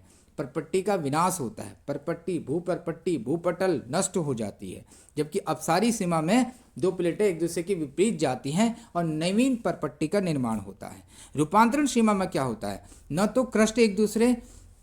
न तो नया क्रस्ट उत्पन्न होता है, यानी कि ना तो नई भूपरपट्टी पैदा होती है, ना तो नई भूपरपट्टी का निर्माण होता है और न ही भूपरपट्टी नष्ट होती है। यानी कि इसमें दोनों प्लेटें एक दूसरे के क्या होती हैं, समानांतर प्रभावित होती हैं। जैसे ये प्लेट एक है और ये एक प्लेट है, ये एक दूसरे के क्या जाएगी, समानांतर जाएगी। ये ना ही एक दूसरे के समीप आएंगी और ना ही एक दूसरे के विपरीत जाएंगी। इसे हम रूपांतरण सीमाएं कहते हैं। आगे बढ़ते हैं। समुद्र तल को गहराई के साथ कितने खंडों में विभाजित किया जा सकता है। समुद्र के तल को गहराई के आधार पर 3 भागों में बांटा जा सकता है, महाद्वीपीय सीमा, वितलीय मैदान और मध्य महासागरीय कटक। सबसे पहले क्या है, ये महाद्वीपीय किनारों और गहरे समुद्री बेसिन के मध्य का भाग है। इसमें महाद्वीपीय ढाल, महाद्वीपीय मग्न तट, महाद्वीपीय उभार और गहरे महासागरीय खाइयाँ आदि शामिल हैं। महासागरों तथा महाद्वीपों के वितरण को जानने के लिए गहरी महासागरीय खाइयों के क्षेत्र विशेष महत्वपूर्ण क्या हैं और रोचक हैं। ये ध्यान देना बच्चों, इसमें 3 बताए गए हैं, 3 खंडों में बांटा जाता है महाद्वीपीय सीमाएं। तो पहले में इसी महाद्वीपीय सीमा के बारे में बताया गया है, वितलीय मैदान और मध्य महासागरीय कटक। यहाँ भी आपके लिए जो इम्पोर्टेंट है वो वितलीय मैदान के बारे में जानना जरूरी है और फिर मध्य महासागरीय कटक। लेकिन हम तीनों अच्छी तौर से पढ़ लेते हैं, एक बार फिर से पढ़ लेते हैं। सबसे पहले महाद्वीपीय सीमा के बारे में। महाद्वीपीय सीमा के बारे में क्या है बच्चों, ये देखिए, ये पूरा महाद्वीपीय सीमा के बारे में बता रखा है। पहले तो ये समझना जरूरी है कि ये जो महाद्वीपीय सीमा है वो किसके मध्य का भाग है, किसके मध्य का भाग है, जहाँ पर महाद्वीप खत्म हो जाते हैं ना उसको हम महाद्वीपीय किनारे कहते हैं। और महाद्वीपीय किनारे जब खत्म हो जाएंगे ना, यानी कि जहाँ महाद्वीप खत्म हो जाएगा उसे महाद्वीपीय किनारा कहेंगे। यहाँ मान लीजिए खत्म हो गया महाद्वीप तो ये किनारा हो गया। यहाँ से शुरू होता है महाद्वीपीय सीमाएं, जहाँ पर किनारा है ना वहीं से शुरू होता है। बोलो यहीं से क्या शुरू होता है, यहीं से क्या शुरू होता है बताइए, यहीं से शुरू होता है महाद्वीपीय सीमा।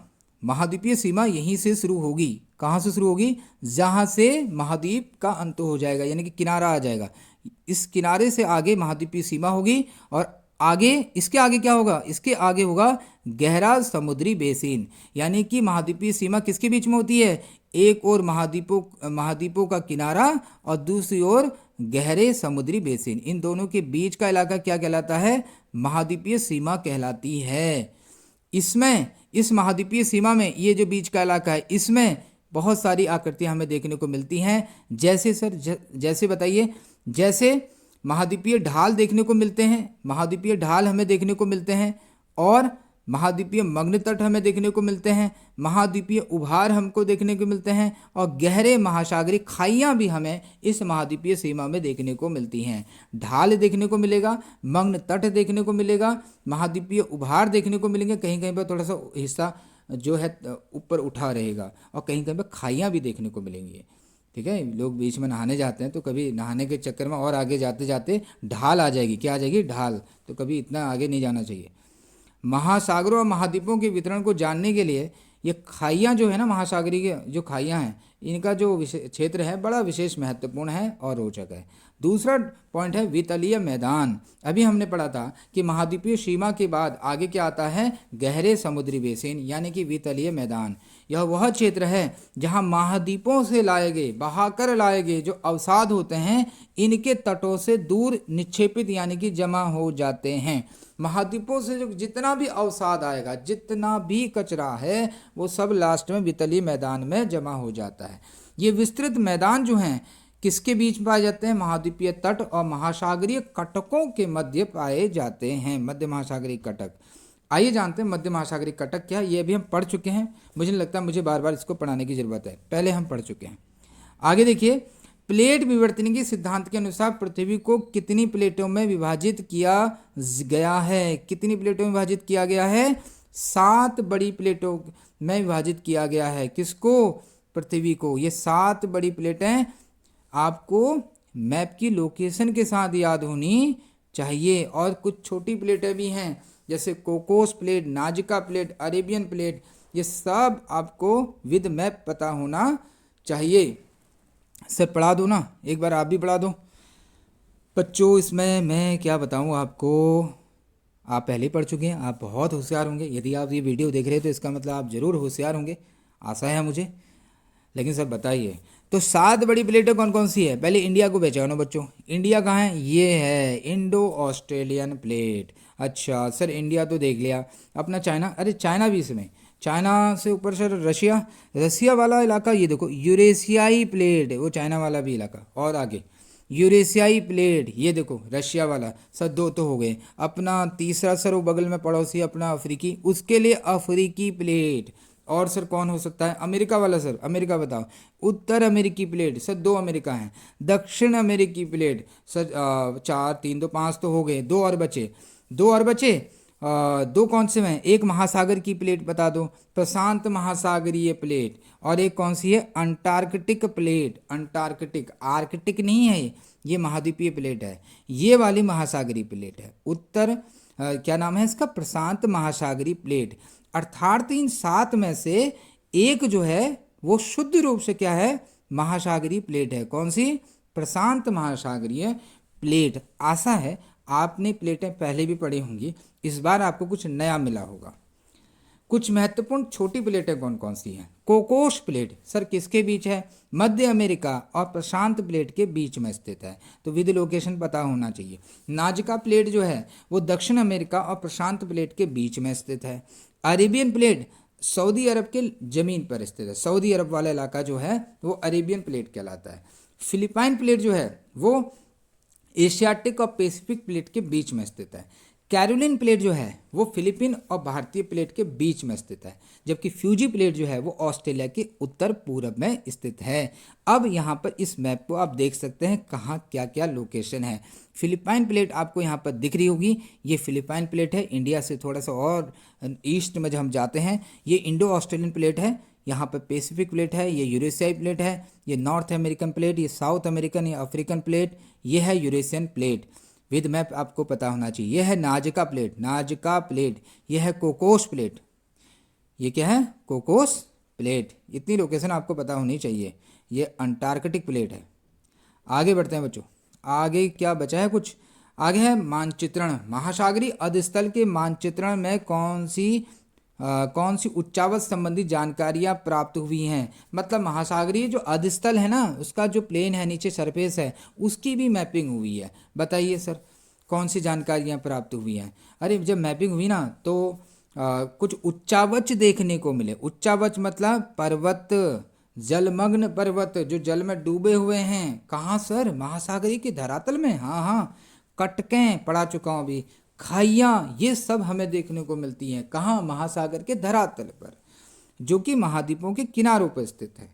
अच्छा जी सर, मध्य महासागरीय कटक तो हम पढ़ चुके हैं। सर यहाँ ज्वालामुखी का उद्गार होता है, ऐसा आपने बताया। ज्वालामुखी फूटते हैं, फटते हैं, प्रस्फोट होता है। हाँ, और ये सक्रिय ज्वालामुखी के केंद्र हैं। हाँ बच्चों, हाँ हाँ, यही पॉइंट है, सेकंड पॉइंट है।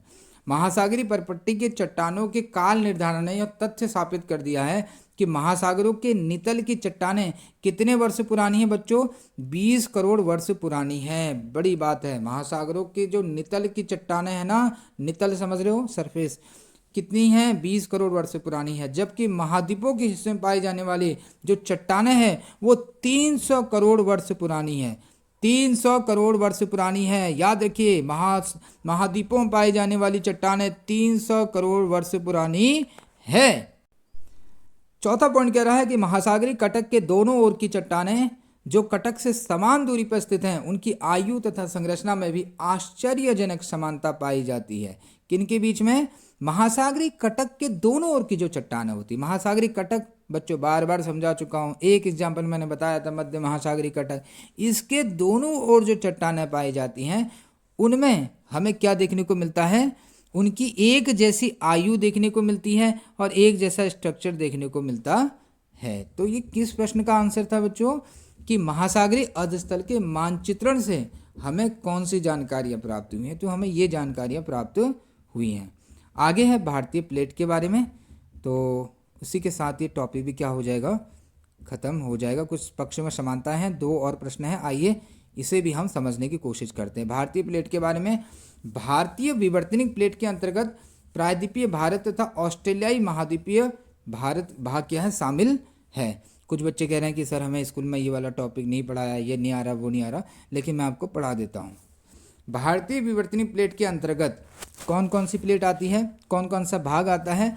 प्रायद्वीपीय भारत आता है, भारत का जो साउथ वाला हिस्सा है, और ऑस्ट्रेलियाई महाद्वीप क्या है? शामिल है। इसकी उत्तरी सीमा हिमालय पर्वत श्रेणियों से होते हुए विस्तृत प्रविष्टन क्षेत्र है। सबडक्शन जोन के बारे में पहले मैं आपको बता चुका हूँ, अभी बता चुका हूँ। प्रविष्टन क्षेत्र क्या होता है, एक बार पीछे बैक जाके देख लेना। यह महाद्वीपीय और महाद्वीपीय अभिसरण सीमा के रूप में है, यानी कि 2 महाद्वीपीय प्लेटें यहाँ पर क्या होती हैं? मिलती हैं। इसकी पूर्वी सीमा एक विस्तारित तल है, क्या है? स्प्रेडिंग फ्लोर है, जो ऑस्ट्रेलिया के पूरब में दक्षिण पश्चिमी प्रशांत महासागरीय कटक के रूप में है। मध्य प्रशांत महासागर में कौन सा कटक है? बहुत सारे कटक हैं, पर्वतों की एक लंबी श्रृंखला है, वहां तक गई है कह रहा है। पूरब दिशा में म्यांमार के राकिन्योमा पर्वत से होते हुए एक चाप के रूप में और जावा खाई तक फैली हुई है। तो ये म्यांमार से होते हुए फिर कहाँ तक जाती है? ये इंडिया से म्यांमार से होते हुए फिर आगे जावा तक जाती है, यानी कि इंडोनेशिया तक जाती है। इसकी पश्चिमी सीमा पाकिस्तान की किरथर श्रेणियों का अनुसरण करती है। आगे यह मकरान तट से होते हुए दक्षिण पूर्वी चागोस द्वीप समूह के साथ साथ लाल सागर द्रोणी जो एक विस्तारित तल है में जा मिलती है। तो ये इंडियन प्लेट है, बहुत बड़ी प्लेट है। इसके बारे में बता रहा है कि इसका इलाका कहाँ से कहाँ तक फैला हुआ है। इसे आप एक बार मैं आपको मैप से बता देता हूँ। ये जो आगे हमने एक मैप पढ़ा था ना, यहाँ से समझ लीजिए। ये इंडिया ना, थोड़ा सा यहीं से समझ लेते हैं। देखिए ये है, ये अपना इंडियन प्लेट है ना, ये देखिए ये इस तरीके से फैला हुआ है। ये म्यांमार है, यहाँ से जावा तक इस तरीके से, और भी आगे इधर को गया है। इधर को कौन सा? इधर ये पाकिस्तान वाला इलाका, किरथर श्रेणी, ये पूरी इंडियन प्लेट है, ये वाली कह रहा है। तो इसमें इतना ही जानने की कोशिश करिए। अभी आगे बढ़ते हैं। एक लास्ट प्रश्न है इस चैप्टर का, और वो क्या है? महाद्वीपों के विस्थापन के पक्ष में क्या प्रमाण दिए जा सकते हैं? और ये प्रश्न काफ़ी इंपॉर्टेंट है कि महाद्वीपों का जो विस्थापन हो रहा है ना, बताइए, कुछ प्रमाण दो, कुछ साक्ष्य दीजिए हमें। क्या क्या साक्ष्य दें सर हमारी बुक में तो 5 साक्ष्य हैं। 5 नंबर का प्रश्न है। पहला है, महाद्वीपों में हमें सिमिलैरिटी देखने को मिलती है, साम्यता देखने को मिलती है। अगर हम महाद्वीपों के आकार को ध्यान से देखें ना, तो इनके आमने सामने की तट रेखाओं में हमें अद्भुत साम्य देखने को मिलता है, मतलब एक जैसे ही दिखाई देती हैं। जैसे सर बताइए, जैसे अगर हम और पीछे और आगे जाएं, यहाँ देखें, ये देखें, जैसे ये है अफ्रीका की प्लेट। यदि हम देखें, ये जो अफ्रीका की प्लेट है, ये वाली प्लेट और ये वाली प्लेट, ये साउथ अमेरिकन प्लेट, क्या इनमें दिखता नहीं है कि ये यहाँ से अलग हुई थी कभी? तो ऐसा लगता है ये दोनों क्या है? एक ही प्लेट का क्या है? हिस्सा हैं। तो यही कह रहा है, महाद्वीपों में क्या देखने को मिलता है? साम्य देखने को मिलता है। ये जो 2 प्लेटें मैंने आपको बताई, अभी ये फिर से आएंगी, ध्यान देना। अगला है, महासागरों के पार चट्टानों की आयु में समानता। वर्तमान में जो 2 महाद्वीप एक दूसरे से दूर है ना, उनकी चट्टानों की आयु भी क्या है? समान है। जैसे अभी मैंने आपको बताया था, साउथ अमेरिका की प्लेट और अफ्रीकन प्लेट, ये एक दूसरे से दूर हैं, लेकिन इनकी आयु एक जैसी है। जैसे 200 करोड़ वर्ष प्राचीन सैल समूह की पट्टी, जिसे हम ब्राजील तट कहते हैं, अभी मैंने आपको बताया दक्षिण अमेरिका वाली, और पश्चिमी अफ्रीका के तट पर मिलती है। इससे यह पता चलता है कि दोनों महाद्वीप जो हैं प्राचीन काल में साथ साथ थे। तो दोनों प्लेटों में क्या क्या चीज़ देखने को मिलती है, दोनों इलाकों में हमें क्या चीज़ मिल रही है, प्राचीन सैल समूह देखने को मिल रहे हैं। 200 करोड़ वर्ष पुराने हैं ये सैल समूह, यानी कि चट्टानें। ये हमें ब्राजील तट पर भी देखने को मिलते हैं, ये हमें पश्चिमी अफ्रीका के तट पर भी देखने को मिलते हैं। अगला है टिलाइट। टिलाइट क्या होता है, ये हिमानी निक्षेपण से बने हुए अवसादी चट्टानें होती हैं। हिमानी का मतलब बर्फ की चट्टानें, उससे बने हुए ये चट्टानें हैं। ऐसे निक्षेपों के प्रतिरूप दक्षिणी गोलार्ध के 6 अलग अलग स्थलखंडों से मिलते हैं। दक्षिणी गोलार्ध के दक्षिणी गोलार्ध का मतलब 0 डिग्री रेखा से नीचे वाला इलाका, जो इनके प्राचीन काल में साथ होने का प्रमाण है। इसका मतलब ये सब एक साथ थे, यानी कि दक्षिण गोलार्ध के जो अलग अलग खंड है ना, सभी जगह हमें टिलाइट देखने को मिलता है। इसका मतलब दक्षिण गोलार्ध में जो अलग अलग चट्टानें हैं वो एक समय में एक ही थी। प्लेशर निक्षेप, सोना युक्त जो सिराएं हैं ना, वो ब्राजील में पाई जाती हैं, जबकि प्लेशर निक्षेप जो है घाना में मिलते हैं। इससे ये प्रमाणित होता है कि दक्षिण अमेरिका और अफ्रीका कभी एक जगह थे। यानी कि ये जो सोना का प्लेशर निक्षेप है, ये हमें दोनों जगह देखने को मिलता है, ब्राजील में भी और घाना भी। घाना कहाँ स्थित है, अफ्रीका में, और ब्राजील कहाँ स्थित है, दक्षिण अमेरिका में। ये दोनों प्लेटें अभी मैंने आपको बताई थी। जीवाश्मों का वितरण, कुछ महाद्वीपों पर ऐसे जीवों के अवशेष मिलते हैं जो वर्तमान में उस स्थान पर नहीं पाए जाते हैं। कुछ महाद्वीपों में ऐसे जीवों के अवशेष मिलते हैं जो वर्तमान में उस स्थान पर नहीं पाए जाते हैं। तो ये जीवाश्मों के वितरण के बारे में यहाँ पर दिया हुआ है। आशा है बच्चों ये चैप्टर आपको समझ में आया होगा, और ये हेडिंग और इसकी बातें आप 1-2 बार जरूर रिवाइज कर लेना, इस वीडियो को समझ में आ जाएगा। अगले चैप्टर में जाते हैं, भू आकृतिक प्रक्रियाएं। भू आकृतिक प्रक्रियाएं देखते हैं इसमें क्या है। तो इसमें हमें सबसे पहले मैं आपको आज इस वाली वीडियो में बताने की कोशिश करूँगा, आगे क्योंकि इतना समय है नहीं। ये जो टॉपिक जो काफ़ी इम्पोर्टेंट है, और ये इस बार के जो आ रहा है, ये वाली ये आ रहा है इस बार, जियोमॉर्फिक प्रोसेस, ये वाला चैप्टर ये आ रहा है इस बार। आइए इसको समझने की कोशिश करते हैं। तो सबसे पहले यहाँ पर जो भी पढ़ाएंगे बच्चों आपको ज़रूर समझ में आएगा। 100% के साथ हम आपके साथ मौजूद हैं यहाँ पर। आप भी अपना 100% दीजिए, और वीडियो यदि पसंद आ रही है तो ज़रूर लाइक करिए, चैनल को सब्सक्राइब करना बिल्कुल ना भूलें। हमें मोटिवेशन चाहिए, नहीं तो बिना मोटिवेट के मैं काम कर रहा हूँ। अभी सब्सक्राइबर ज़्यादा नहीं हैं, फिर भी लगा हुआ हूँ, क्योंकि अंदर ना शिक्षक का वो जाता नहीं है जीन। हमेशा कहता है शिक्षा तो हमारा परम धर्म है, शिक्षा लेना, हम अध्ययन करना और अध्यापन करना। नदी विसर्प के निर्मित होने के कारणों को स्पष्ट करना है। नदी विसर्प के निर्मित होने के कारणों की हमें स्पष्ट करना है। तो नदी विसर्प क्यों उत्पन्न होता है, हमें कारण बताना है। नदी विसर्प का मतलब ये है, इस तरीके से नदी जो विसर्प बनाती है। पहला है, जब मंद ढाल पर जल बहता है तो तटों पर क्षैतिज और पार्श्विक कटाव करने की प्रवृत्ति का होना, इसकी वजह से ऐसा होता है। जब मंद ढाल पर बहती है ना, नदियाँ जब बहती हैं, जल जब बहता है मंद ढाल पर, तो वो क्या करती हैं, अपने किनारों पर क्या करती हैं, कटाव करती हैं। क्या करती हैं, कटाव करती हैं। दूसरा है, तटों पर जलोढ़ का अनियमित और असंगठित जमाव, जिससे जल के दबाव का नदी पार्श्वों में बढ़ना। जब तट है ना, जो नदी का तट होता है, उसमें क्या होता है, अनियमित तरीके से या असंगठित तरीके से वो क्या करती हैं, नदियाँ अपने साथ जो चीज़ें लेकर आती हैं, जिसको हम जलोढ़ कहते हैं, उसको जमा करती रहती हैं, जिसकी वजह से क्या होता है, नदी का जो पार्श्व वाला भाग है वो बढ़ता रहता है। तीसरा है, प्रवाहित जल का कोरियोलिस प्रभाव से क्या होता है, विक्षेपण। जो जल होता है वो नदी का, वो कोरियोलिस बल की वजह से क्या होता है, विक्षेपित होते रहता है, यानी कि डायरेक्शन चेंज करता रहता है। कोरियोलिस बल आगे हम पढ़ने वाले हैं, आगे आने वाले चैप्टर में पढ़ेंगे। डेल्टा निर्माण की प्रक्रिया को स्पष्ट कीजिए। डेल्टा कैसे बनता है, डेल्टा कौन बनाता है, पहले आपको पता होना चाहिए। नदियाँ बनाती हैं सर, नदियाँ बनाती हैं। कहाँ बनाती हैं, जब नदियाँ समुद्र में अपना पानी बिखेरती हैं ना, तो उसके किनारे पर बनाती हैं।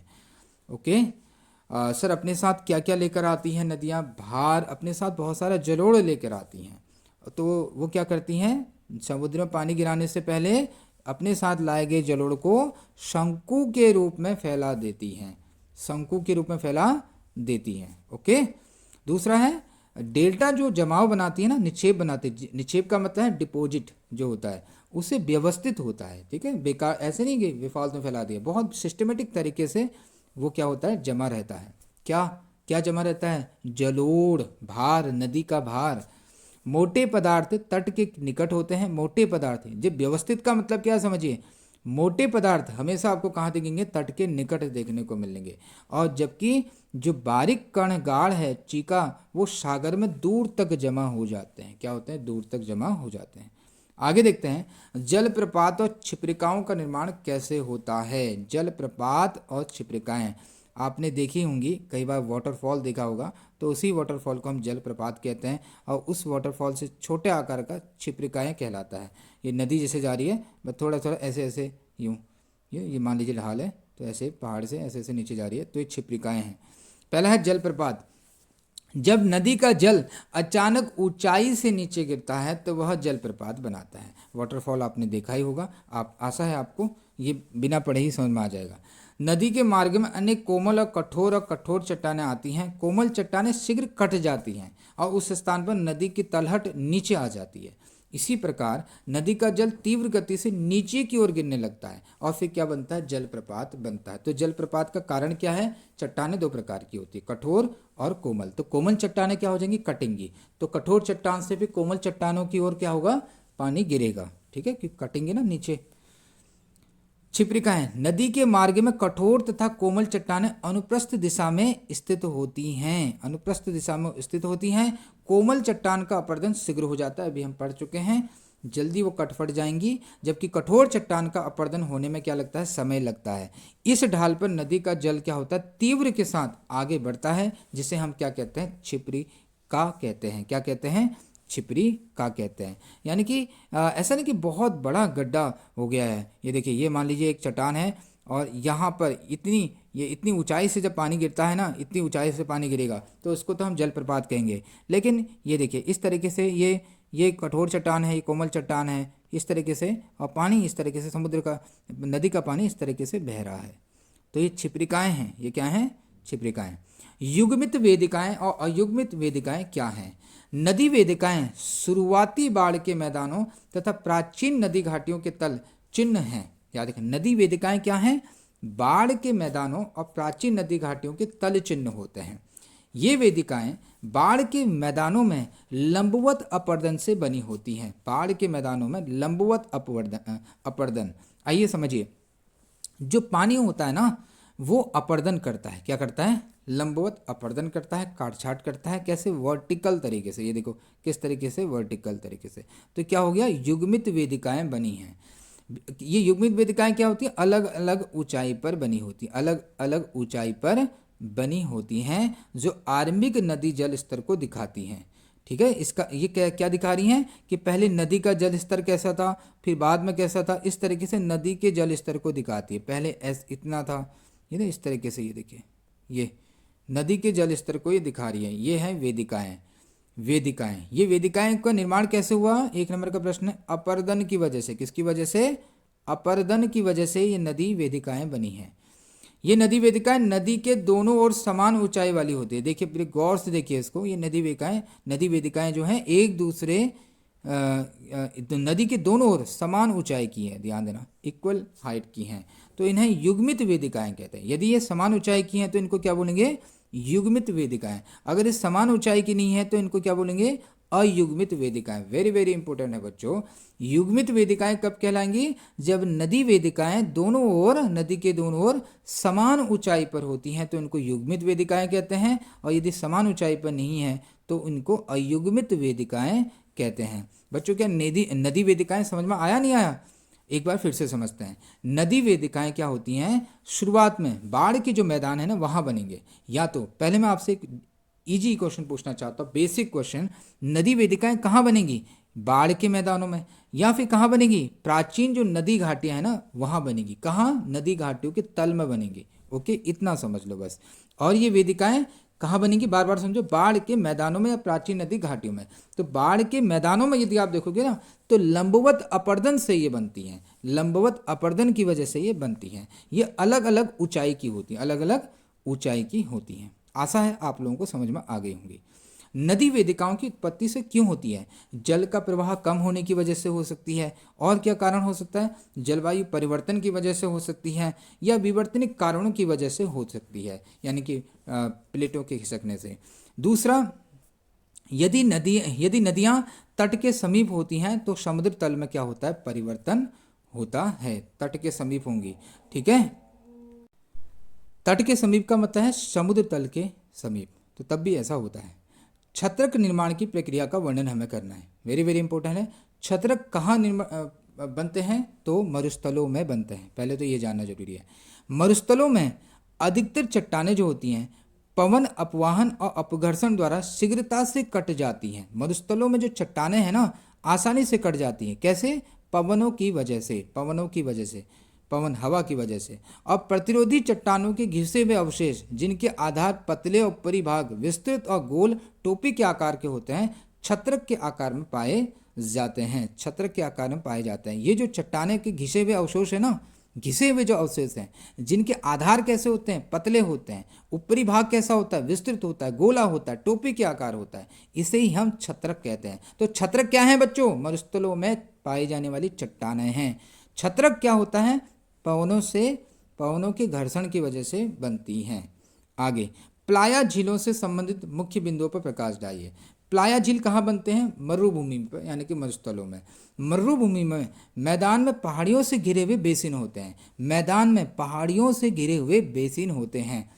जल, यहाँ क्या प्लाया झीलों में जल होता है? हाँ हाँ, यहाँ जल होता है, जल होता है, लेकिन जल कम होता है, उथला होता है, कम गहरा होता है, इसलिए इन्हें प्लाया कहते हैं। क्या कहते हैं? प्लाया। ये प्लाया झील में क्या होता है ना, लवण पाया जाता है, लवण मतलब नमक, सॉल्ट पाया जाता है, इसलिए ऐसे मैदान को हम क्या कहते हैं? कल्लर भूमि या क्षारीय क्षेत्र कहते हैं, कल्लर भूमि या क्षारीय क्षेत्र कहते हैं। आगे बढ़ेंगे, हिमोड़ के प्रकार बताइए, यहाँ से प्रश्न बनते हैं। हिमोड़ क्या होता है? कटक होती है, लंबी कटक होती। किसकी कटक सर? हिमनद की। किसकी? हिमनद की, यानी कि बर्फ की। ये कटकें होती है, लंबी कटकें होती हैं। ये 4 प्रकार की होती हैं: अंतस्थ हिमोड़, पार्श्विक हिमोड़, मध्यस्थ हिमोड़ और तलस्थ हिमोड़। अंतस्थ हिमोड़ जो होते हैं ना बच्चों, वो हिमनद के अंतिम भाग होते हैं। कृपया बच्चों ध्यान से सुनो, समझ में नहीं आता कई बच्चों को। हिमोड़ का मतलब है नदी, वो जो बर्फ है उसी हम बात करें, बर्फ की हम बात कर रहे हैं। तो अगर आप बर्फ की नदी को देखोगे ना तो उसमें आपको अंतस्थ हिमोड़ देखने को मिलेगा, जो कि हिमनद के यानी कि बर्फ की नदी का अंतिम भाग होता है। बर्फ की नदी का यानी कि हिमनद के अंतिम भाग को अंतस्थ हिमोड़ कहते हैं। हिमनद घाटी के दीवारों के समानांतर जो चीज होती है ना, जो हिमोड़ होता है, हिमनद घाटी के दीवारों के समानांतर जो हिमोड़ होता है उसको हम क्या कहते हैं? पार्श्विक हिमोड़ कहते हैं। जबकि घाटी के मध्य में जो हिमोड़ होता है उसे हम मध्यस्थ हिमोड़ कहते हैं, मध्यस्थ हिमोड़।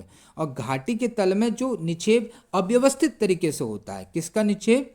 हिमोड़ का, उसे हम तलस्थ हिमोड़ कहते हैं। क्या कहते हैं? तलस्थ हिमोड़ कहते हैं। एक दो बार रिवाइज करिए, जरूर आपको समझ में आ जाएगा। अब बढ़ते हैं दीर्घ उत्तरीय प्रश्न की ओर।